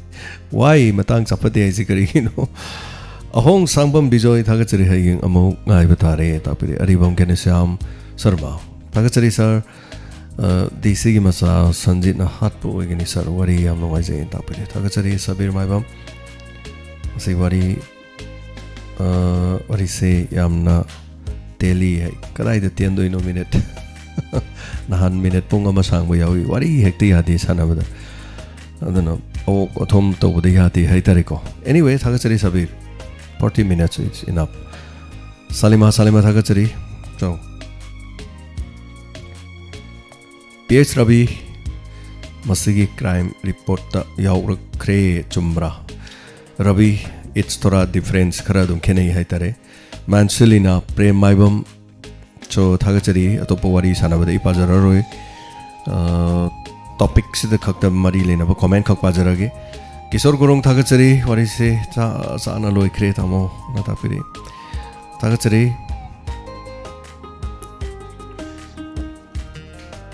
sinam nav Kishore sir wari phajai ta badan ta piri thoi sinam thagachari sir ngasi wari yam phajai namit khudingi TAYAI tajai na tapire. Thank you so much. Tari haina khangan birakpagi nungai jai. Asalata Devi mano harmayum thagachari marai bakta tamlakpo oirabasu khusi se yam nungai te na tapire chumani saiju chin naun na haidu crime report to wari se yaugre na haise wari sigi. Anyway wari kharati dum khenei haitare dubu wari ni aina dum wari da haidu nei achumba thogdok kamari leina bani na ina haijari do yamba. So hanana thagachari aduga yam nungai te asa amaga loina na LLB su tamjariba yamna fatte chumani ibe tokpam kholoisi yamna chaena yada taini aduna kholoise kitang do minute yang khai muk sangna na bhonai yade haitare wari sigi tangkaksina lotion basu farak taba lem basu farak taba duna phajana dum hayengi mapum mu phana na ba muk thamjari ni haitare adanga si se agni pat koigi sipai changbugi ama leidana madu ki jaga da wari do muk yahan ge na torum bane da wari se investigation gi manung da madu that padu yam nungai ra roi do mayam da di issue ni na ina khangju khangan janing ba haitare agni pat hauji sipai oi bagi anobam thok leidana hauji anoba lengang na jun gi thaji da sem gre mayam na ha sing sipai oi ba pamba sipai adum hairi ko koi londa sipai army oi ba pamba mi sing gi di masigi matang da haitare Agnipat scheme mase handok na ba demand tor na state kaya da kan ba irang horak le na state kaya da hora agasu lengak sina center na BJP gi lengak sina hodo kre Agnipat sipai oi ba kari gumba sipai oi ba si taragadi 48 lakhs phangani gaino duga tolop se khasi phajalaga kharaga ka hoba kharaga tham hoba aduga tolop se lupa sing ahamada kun kuntra nipu nipan ga phangba Masi Agnipat scheme mahi kari no aje gangmai ga TAYAI ga wari sana laga hap ke na ngasi je tawne do wari do matang do chadraba haitare. Anyway, thank you so much. May ano so Agnipat scheme ju kari no sembiro na sinong sing yam habi. Anyway, ai soy na semjarake Agnipat scheme ju kari no. Toy sinam so thank you so much. Thagachari bimola konsum ibe ay thokpam laina thagachari wari yam pajai kitang sanglumnadi hena nungai jadongnian maduni sangbi haba masung yadabai maramdo wari sigi haitare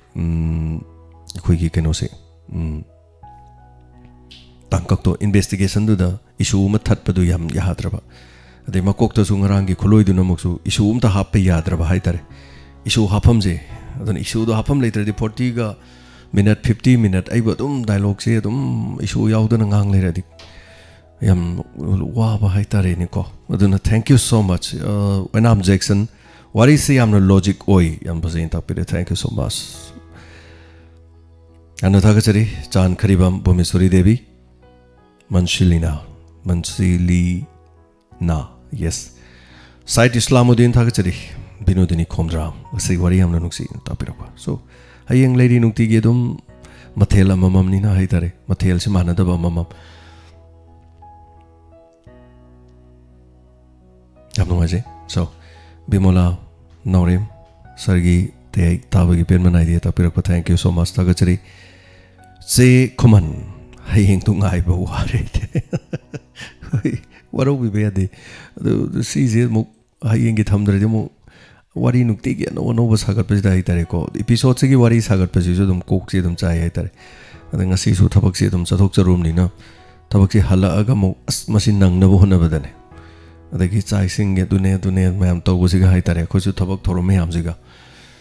yam wana de hona jabane to babat mayam nuksi biyo thank you so much faida dum tension jagi wafam se Mr. Don Mangol Jauti Priya Sibadi matam du da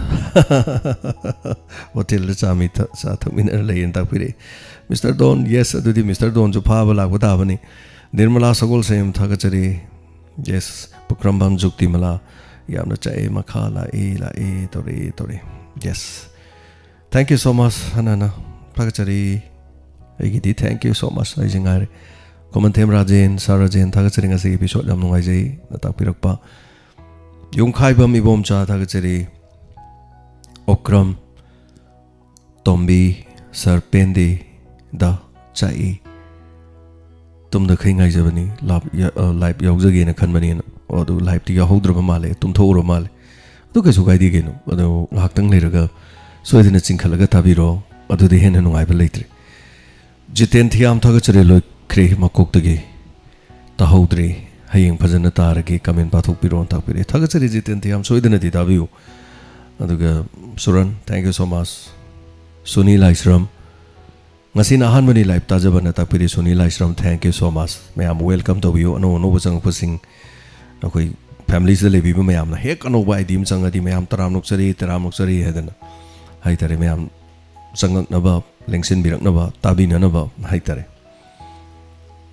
so bigirani sagol sem sarwari fazai aduga yam changna loi khren ta pire yes angang uri nge da khoina nawai Chandrakanta na didi wan da serial am laktain snwai ni nga kan de jang na loi bedo sauning gram ne hai tare adudi hapta ma ngai duine nomaijing ma dagi na mathangi nomaijing ngai duine hai tare sidi hayeng khakta ni ga no dana thank you so much like proper Rocky thank you TAYAI bu star streamer sing na khudimang na click to like the view na ta pire hoi only Rocky khakta na like to view na yam na ningsing bi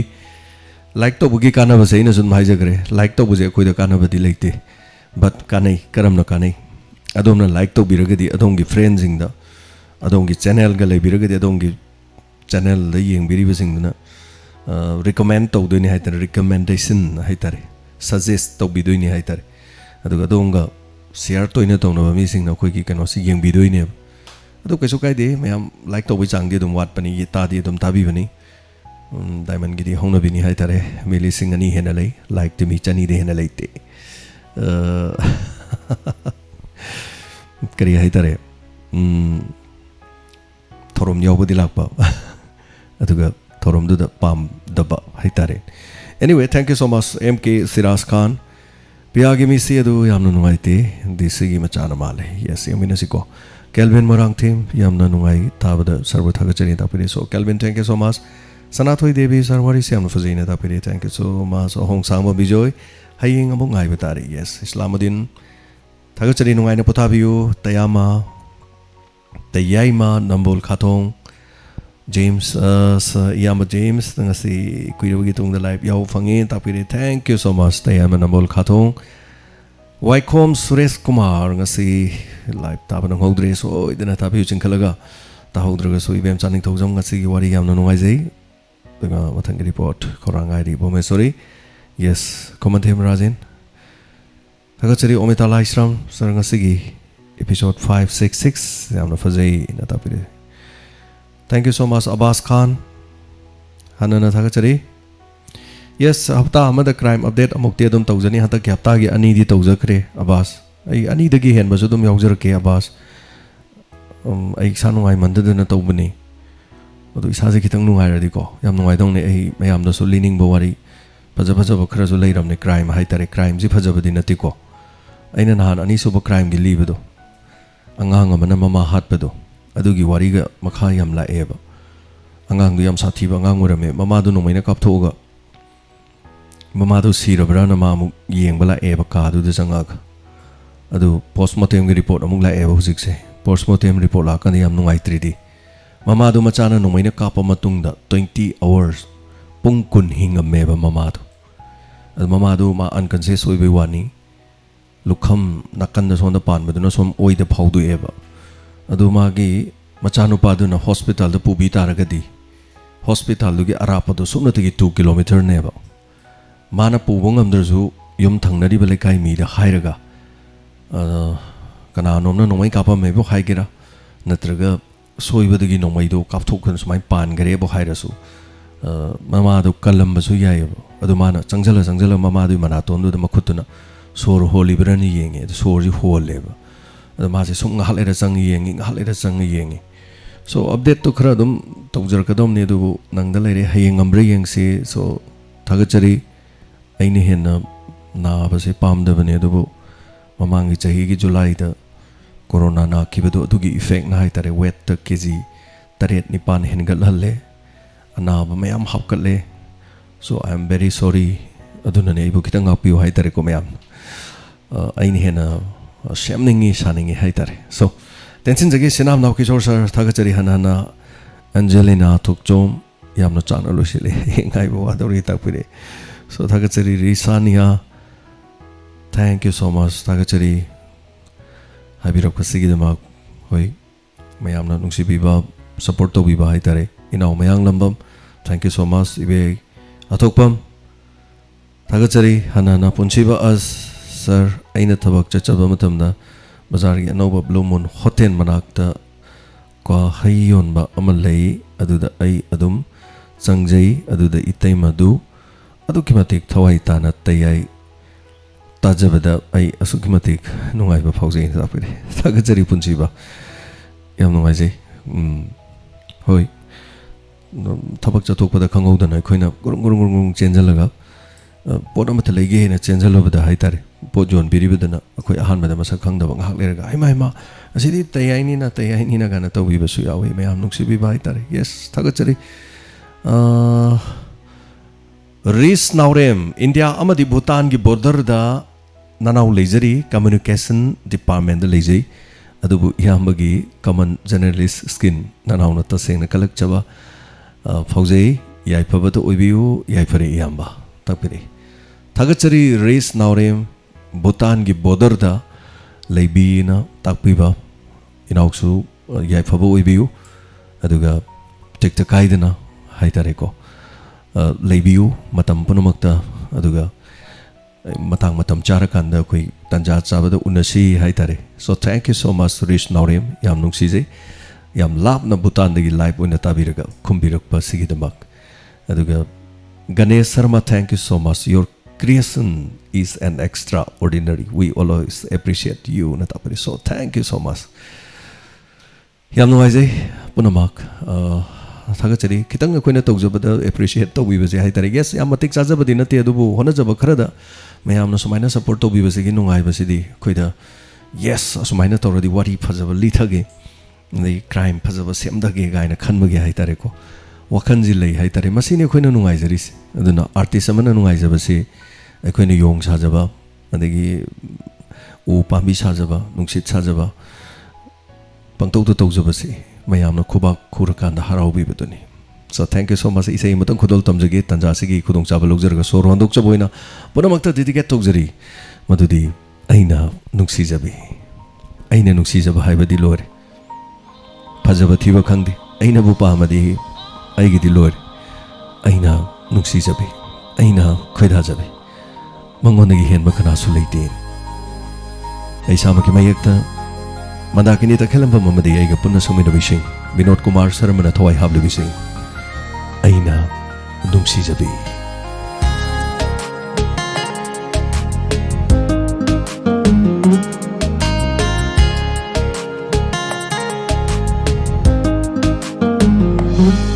ꯑꯩꯅ ꯅꯨꯡꯁꯤꯖꯕꯤ ꯑꯩꯅ ꯈꯣꯏꯗꯥꯖꯕꯤ ꯑꯩꯅ ꯅꯨꯡꯁꯤꯖꯕꯤ ꯑꯩꯅ ꯈꯣꯏꯗꯥꯖꯕꯤ ꯅꯪꯇꯅꯤ ꯄꯨꯟꯁꯤꯒꯤ ꯅꯪꯇꯅ ꯂꯣꯏꯖꯔꯦ ꯑꯩꯒꯤꯗꯤ ꯊꯋꯥꯏꯅꯤ ꯅꯪꯇꯅ ꯂꯣꯏꯖꯔꯦ ꯑꯩꯒꯤꯗꯤ ꯊꯋꯥꯏꯅꯤ ꯅꯪꯇꯅ ꯑꯩꯒꯤ ꯄꯨꯟꯁꯤꯅꯤ ꯄꯨꯟꯁꯤꯅꯤ ꯑꯩꯅ ꯅꯨꯡꯁꯤꯖꯕꯤ ꯑꯩꯅ ꯈꯣꯏꯗꯥꯖꯕꯤ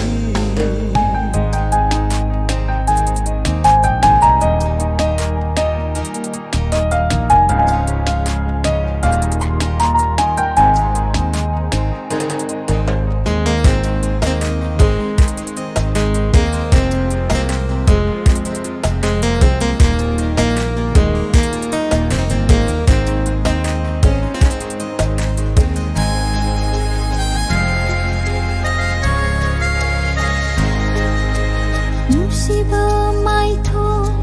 ꯌꯦꯡꯂ ꯌꯦꯡꯂꯒ ꯐꯖꯕ ꯍꯦꯜꯂꯤ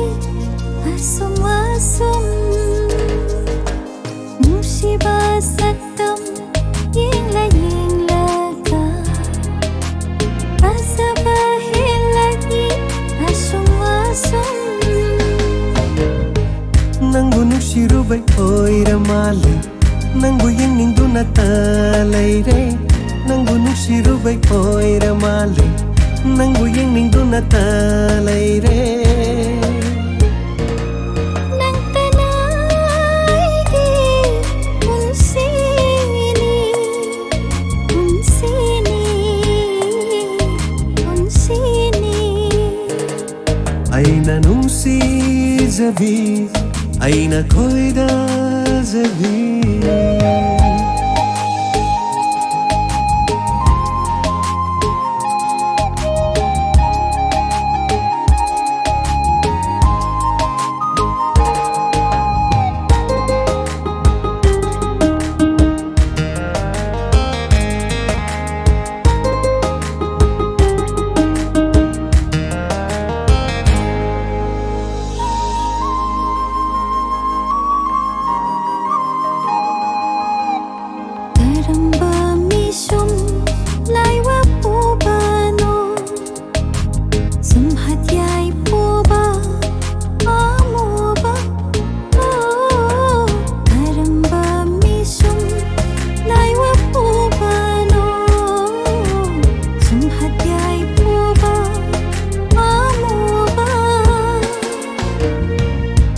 Nabi nangi maito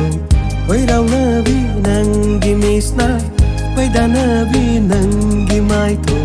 Wai raw nabi nangi misna Nangi wahida ngaurabini Ngaurabini Nungsiba Aina nungsi jabi Aina koida jabi Aina nungsi jabi Aina nungsi jabi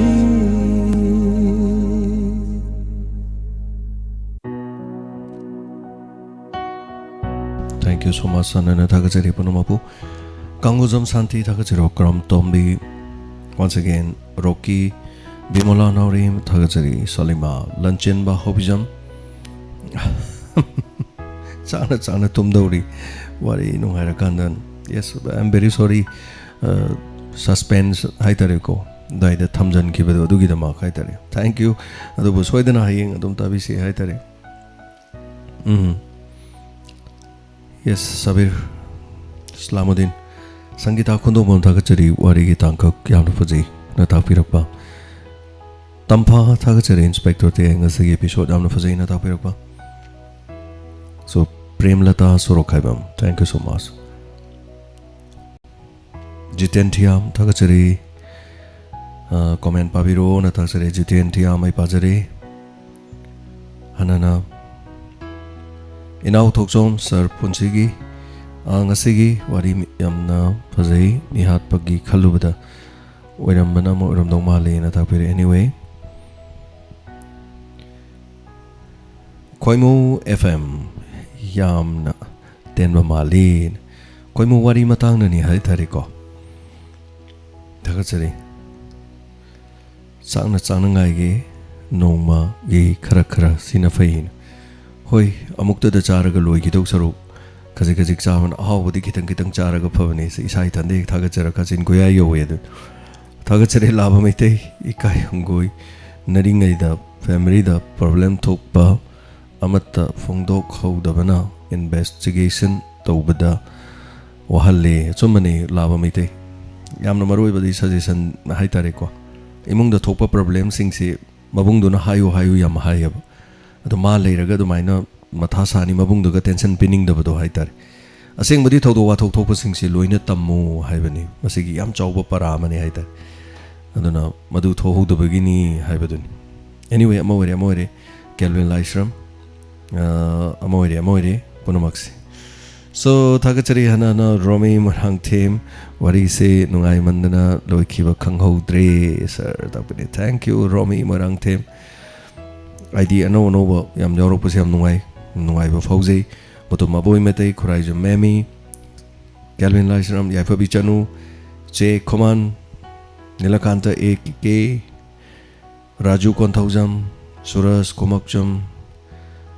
Ponamak Tagachari Takalambam Shubadani Ngasi Hanba Live Taba Fangzari. Thank you so much. Ngasi Taram Nokjari Ino no Bachang Birakpa. Sir Ganajam, thank you so much. Tagachari MD Helarudin. Thank you so much. Luncheon Mahobijam. I comment I Makayam Sang Napajadre Ming when I am Pajare, some tension Zaragai. I Tagachari Ponamak.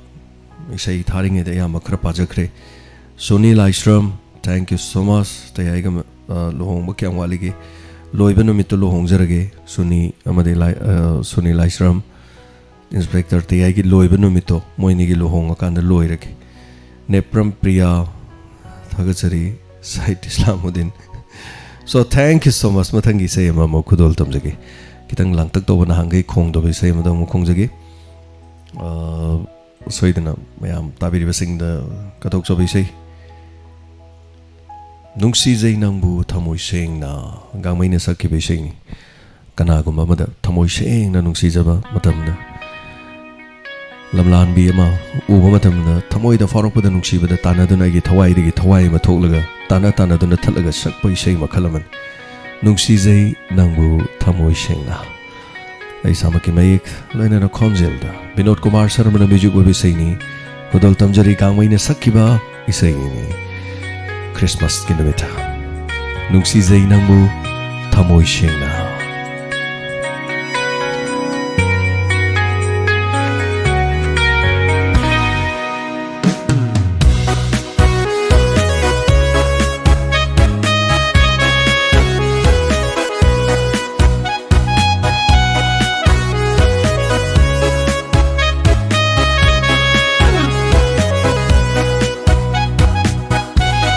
Nung si Zay Nangbu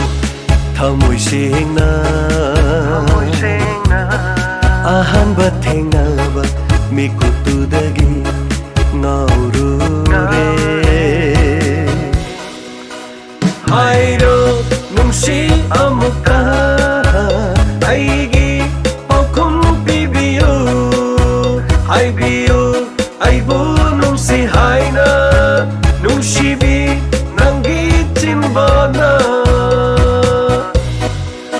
ꯅꯨꯡꯁꯤꯖꯩ ꯅꯪꯕꯨ ꯊꯃꯣꯏ ꯁꯦꯡꯅ ꯑꯍꯥꯟꯕ ꯊꯦꯡꯅꯕ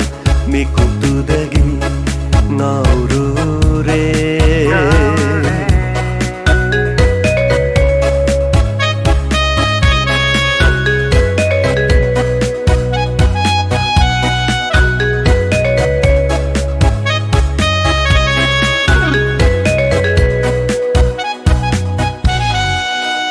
ꯃꯪꯂꯥ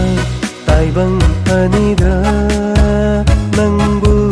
우두나타 레이레 망라 아이방 아니다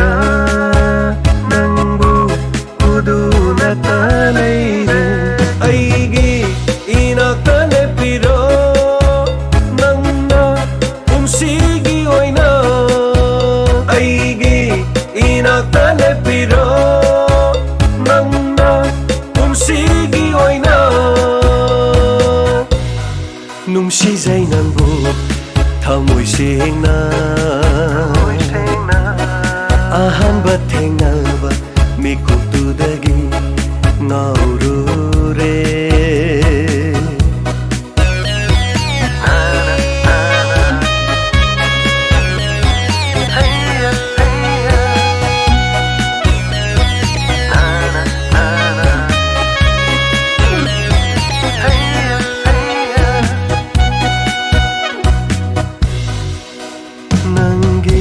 ꯅꯨꯡꯁꯤꯕ ꯃꯤꯅꯣꯛꯇ ꯉꯥꯎꯔꯦ ꯑꯩꯗꯤ ꯄꯨꯡꯉꯥꯎ ꯉꯥꯎꯔꯦ ꯅꯪꯒꯤ ꯅꯨꯡꯁꯤꯕ ꯋꯥꯍꯩꯗ ꯁꯨꯝ ꯍꯥꯠꯄꯤꯔꯦ ꯑꯩꯕꯨ ꯑꯣꯏꯖꯒꯦ ꯅꯪꯁꯦ ꯑꯩꯇꯒꯤ ꯅꯪꯕꯨ ꯄꯨꯟꯁꯤꯒꯤ ꯑꯣꯏꯅ ꯑꯣꯏꯖꯒꯦ ꯅꯪꯁꯦ ꯑꯩꯇꯒꯤ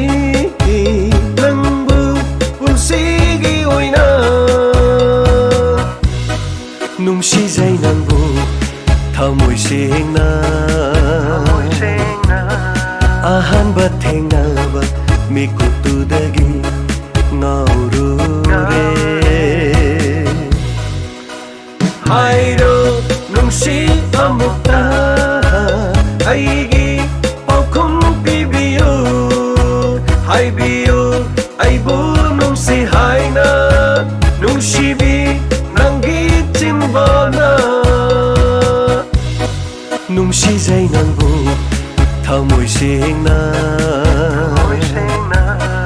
ꯑꯍꯥꯟꯕ ꯊꯦꯡꯅꯕ ꯃꯤꯀꯨꯞꯇꯨꯗꯒꯤ ꯉꯥꯎꯔꯨꯔꯦ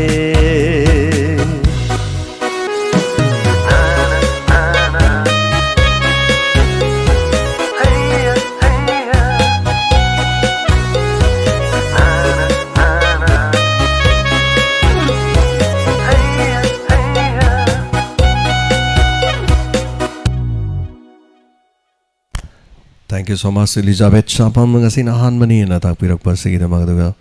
ahanba yawbirukpa sing haitare hana tarama singbu aikoina thawai daban chade ahanba tarakpa changakpa se koi family dami me hengalaini haitare. So adugini welcome to jawani haitare. Thank you so much. Thagachari hana na no bachu changbirakpa ari basu hana tabi basu punamak. Nilakanta AK Thagachari Sangita Kunabam, thank you so much. Penman Idea Tapir Parupa Chandra Maite Sargi Gari start to Budu Kumanama Thagachari sound effect Nina Dubudiko Rajesh Kuman Life Ngareg Loile me Ash Badusunine Imung Dangang in the Saxana in a yen Tongoraga Mikap Tolok and the Saxana Belorum Gumne yen thong maga ni sana thanda thagachara da itare. So thank you so much hanana thagachari kabir nongdama mangang thagachari skin preview, thank you so much amukhana tabiu aduga thagachari Nirmala Sagolsem Robin Singh sir corona na kibedo sahi farak tore section view Robin Singh adune yam talli July ki tang tara mangane inawas tara mapan da siza da kun mani August ki tang ahum da yum da halak bani October ki tara ahum da operation amuk to bani aduga muk March thadi khong pong khalakpani adudagi treatment chatharaini hojik se haitare so mayam ni mari soron manu handaba khong poman bi adagi kidney block tawsalak bi adu tawi da tawi singli nauri adu da so nadradi kyam nungai ni hojik se Nelly Hishnam, thank you so much. Salima Takelembam Toibi Uchinna Chinin Life Taba Pangodre Pazi Pangori Harakto Biningure अच्छे विचार सोचना अच्छे बातें करना अच्छे diet खाना एक दूसरे को रेस्पेक्ट देना बुजुर्ग लोगों को इज्जत देना ऐसी से बैठकर कुछ नहीं है ये सब मैंने सर से सीखा है थागचरी पुंसीबा अदने आइना लोय हाइजाबदो अखोइदे लोइन जावबनेन आइगे परिखावदो पैसादी यावदबे याय बट आइगे इसादा रेस्पेक्ट हाइतारे आइबो थीना ngange ngangसन आइबो ngangbiriba midu aina respect adum tawbiko karim kaiba leite ingonda kari handadorige mana khangdabaini khanga kan adum yajani hoi mana helenju chachajanu nothing let's forget and forgive thagachari hanana konjengbam Shyam Kumar TAYAI mathel amani tapiri yes thagachari konjengbam Shyam Kumar thank you so much yam nungai jai mayam gi comment pa ba thorom si inspector TAYAI loisalak pa haurak pa yam na hai tare ko pungning sida isada na ba leram ba ko hai tare so masi miyam panomak ki magunani thank you so much isai ma mo khudol tamjagi inau thokjom kona like na men hai yes kaiso kai ba laite like nambi ba duga to pa hai tare ko mayam na yabiro lore something thank you so much isai ma mo khudol tamjagi tabiri ba mayam panomak ta aduga ratna isai amadu ding ngarang ai khongja ghram ne aina sakpado ngarang khongbadu de aina sum khong nungai ta dana tawjabani hai tare aduga ora bi yadi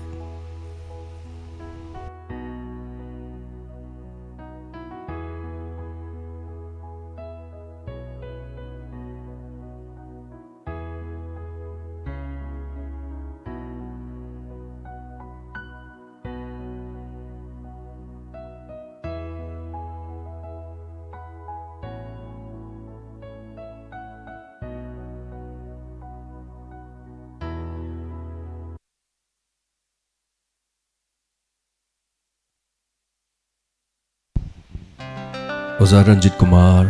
Ningthojana Oza Ranjit Ningthojana hai tare Kumar he jangre Oza Ranjit Ningthoja ekhoi gi nuksiraba oza sine ibb sei meni mahaki nuksiraba phajaraba lila ama nungsi laman haina koba lila ama da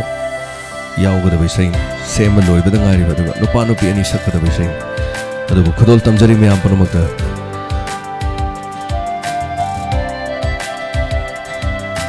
Sakaire pugning leirang se nungsiba leinam na jolare ai bakta ekpira hawai gilave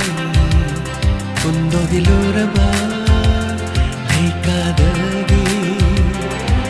unsigi mama lepchana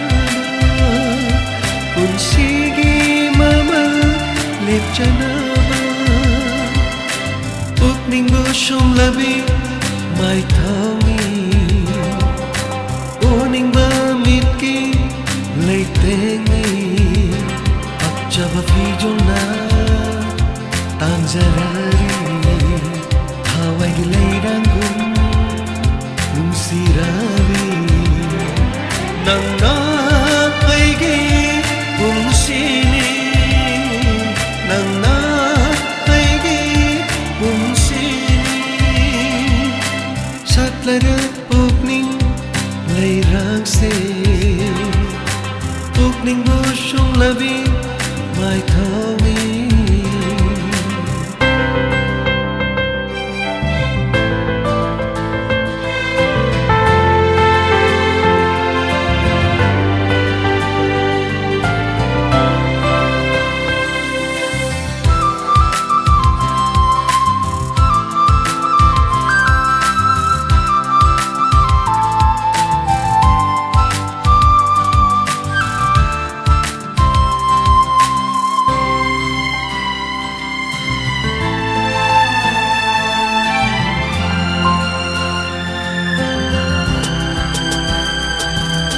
ꯅꯨꯡꯁꯤꯅ ꯌꯦꯡꯕꯤꯕ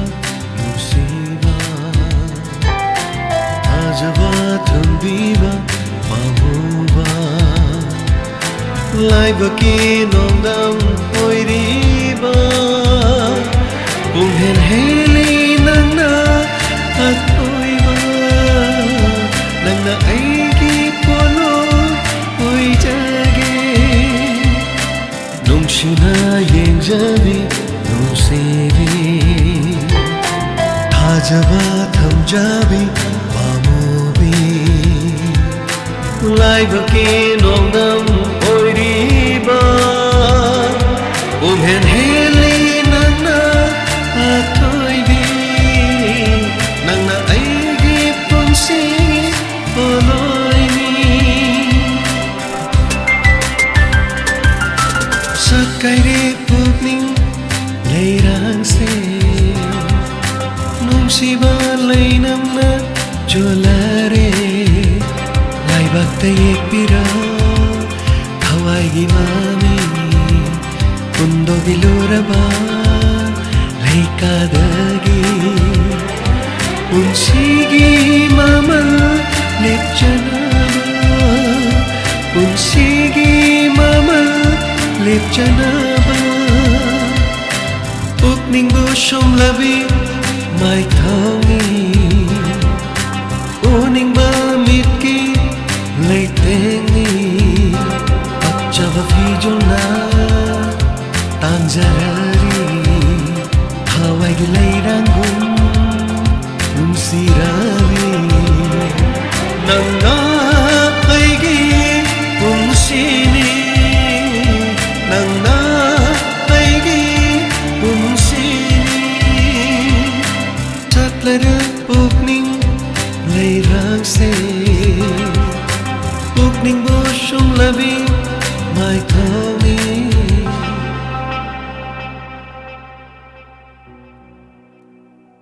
Thank you so much. Makal makal ni hai jawdare sei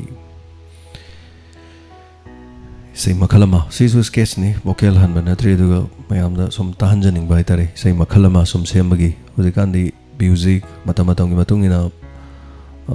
music som phajaba dum thoklakpa khongba nungairakpa music phajabagi som leiba hai tare khongi ba khoina string ga ji jar ga cheli si khongba da hai tare music seminger de khongba kana sei semba leptho oga music phajaba na khonga leiba su yaw anyway sina musician khatana khangdaw wani hai tare piano ga khonga ga piano makhon da thama khonga leiba gi nungaiba makhalam su lei sisu hai tare so music ki dum tarang marang amadani hai tare sigi makhan anyway mata magi matung ina ong ba makhan dum tan jage daga thagachari hanana Nirmala Sagol se thagachari sai sugi matik pajaina tapirbo thank you mayam thagat pi bangaktani hanana thagachari Kishor Gurung yes Rani Balali sang them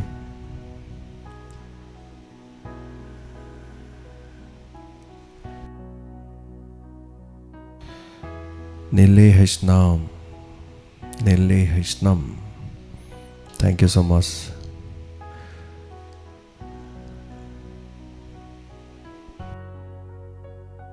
Aroi besai kudol tamjagi ngasigi pomloi loiba isai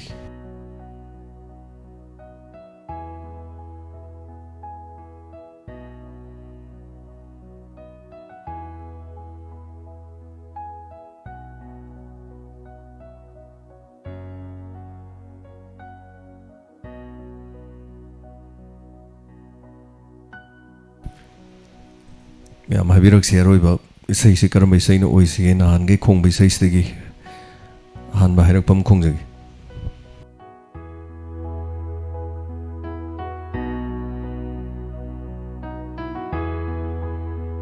ꯅꯪꯗꯤ ꯅꯨꯡꯒꯤ ꯃꯨꯔꯇꯤ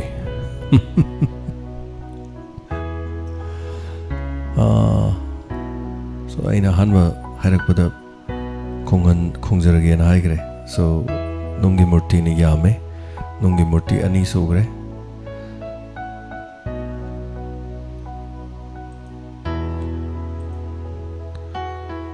ꯑꯁꯤꯒꯤ ꯑꯔꯣꯏꯕ ꯏꯁꯩ ꯈꯨꯗꯣꯜ ꯊꯝꯖꯒꯦ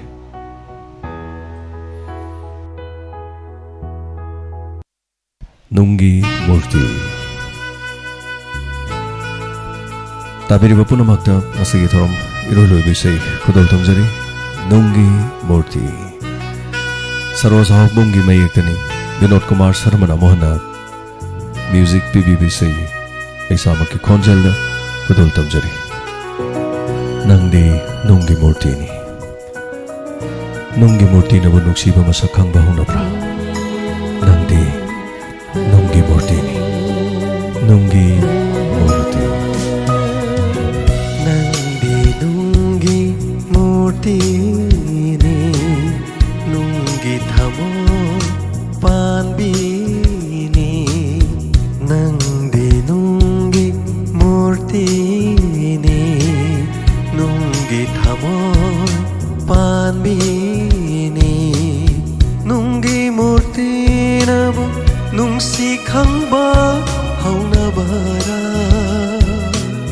ꯅꯨꯡꯒꯤ ꯊꯃꯣꯏꯗꯕꯨ ꯃꯤꯅꯨꯡꯁꯤꯒꯤ ꯏꯒꯤ ꯌꯥꯎꯔꯝꯒꯗꯔꯥ ꯅꯪꯗꯤ ꯅꯨꯡꯒꯤ ꯃꯨꯔꯇꯤꯅꯤ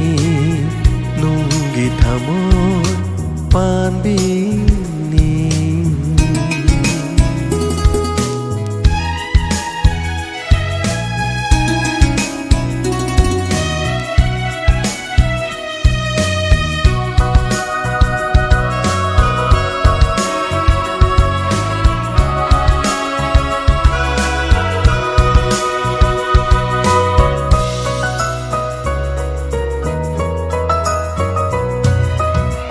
ꯅꯍꯥꯛꯅ ꯊꯃꯣꯏ ꯄꯥꯟꯕꯤ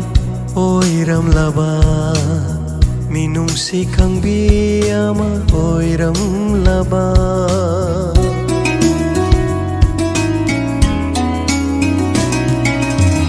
ꯅꯍꯥꯛꯅ ꯊꯃꯣꯏ ꯄꯥꯟꯕꯤ ꯑꯣꯏꯔꯝꯂꯕ ꯃꯤꯅꯨꯡꯁꯤ ꯈꯪꯕꯤ ꯑꯃ ꯑꯣꯏꯔꯝꯂꯕ ꯑꯁꯨꯛ ꯋꯥꯖꯔꯝꯂꯣꯏ ꯑꯩꯒꯤ ꯄꯨꯟꯁꯤ ꯑꯁꯨꯛ ꯋꯥꯖꯔꯝꯂꯣꯏ ꯑꯩꯒꯤ ꯄꯨꯟꯁꯤ ꯃꯤꯀꯨꯃꯠꯇꯁꯨ ꯅꯣꯛꯆꯔꯝꯒꯅꯤ ꯃꯤꯀꯨꯃꯠꯇꯁꯨ ꯅꯣꯛꯆꯔꯝꯒꯅꯤ ꯅꯨꯡꯁꯤꯕꯩꯗꯃꯛ 와저럼로이 뭉시바이다맛 갑자람로이 낭디 뭉기 무르티니 뭉기 타모이 판비니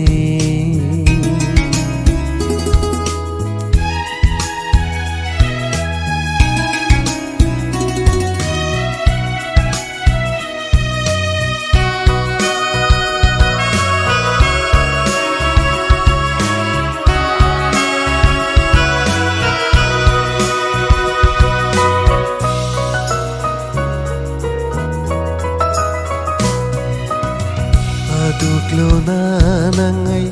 hainakiba unsigiluraba wapangdubu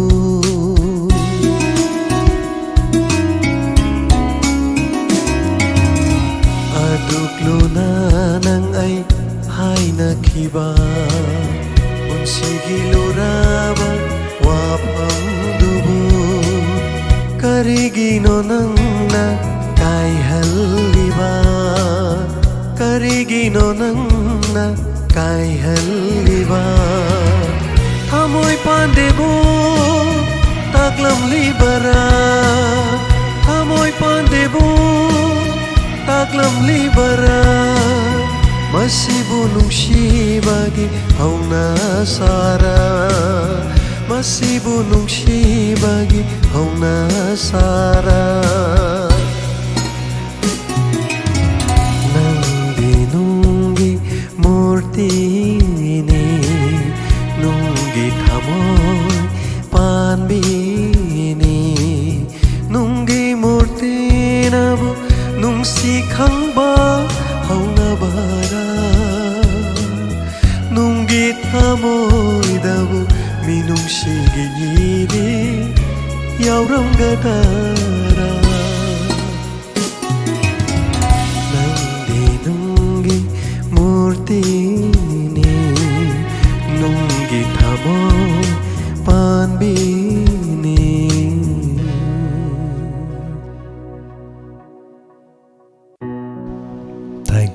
Thank you so much. Nangdi nungi murtini nungi thamoi panbini. Nungi murti nabu nungsiba masak khangba hongnabra. Nangdi nungi murtini. Thakachari hanana. Asumna thorom loisilopagi pungpham tanja sodamak yawjaragle Romain khaidem. Sargi life sinutigi yawba ngamdre ima naba chahi ani shure seba tawbadana tapire. Romain khaidem nungaitaba pauni. Ima buluno seba tawbiu. Ima leiringegi matamda ima gi seba tawbada haijaba tare ei samaksu ima leikhidre ima seba yam fazana tawjaki ai ngamjaba changda wasu waki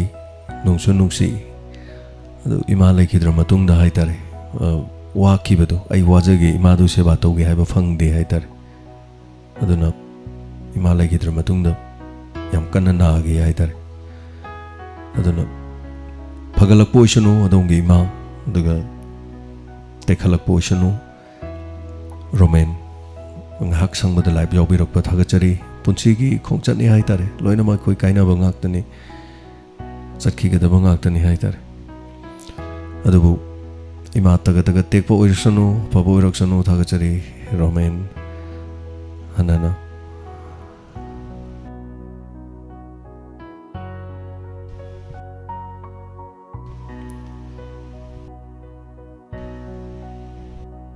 Nilakanta, thank you so much ngasi isay sing tabaloy na nungay jay. Hay natak piragpa sabir thakachari haying amok tengnarasi.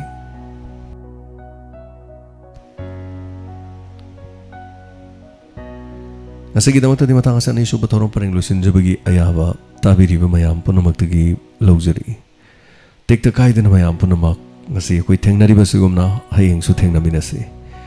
Ngasi gi wari sige makha hayeng kari uigi haibadu mo yengminasi live chat labiriba punamak streamer punamak radio data biriba khosem live data biriba punamak thorom loisin jabagi yaba mukana james saigurjamna logjari tabiriba punamapu amukana kurumjari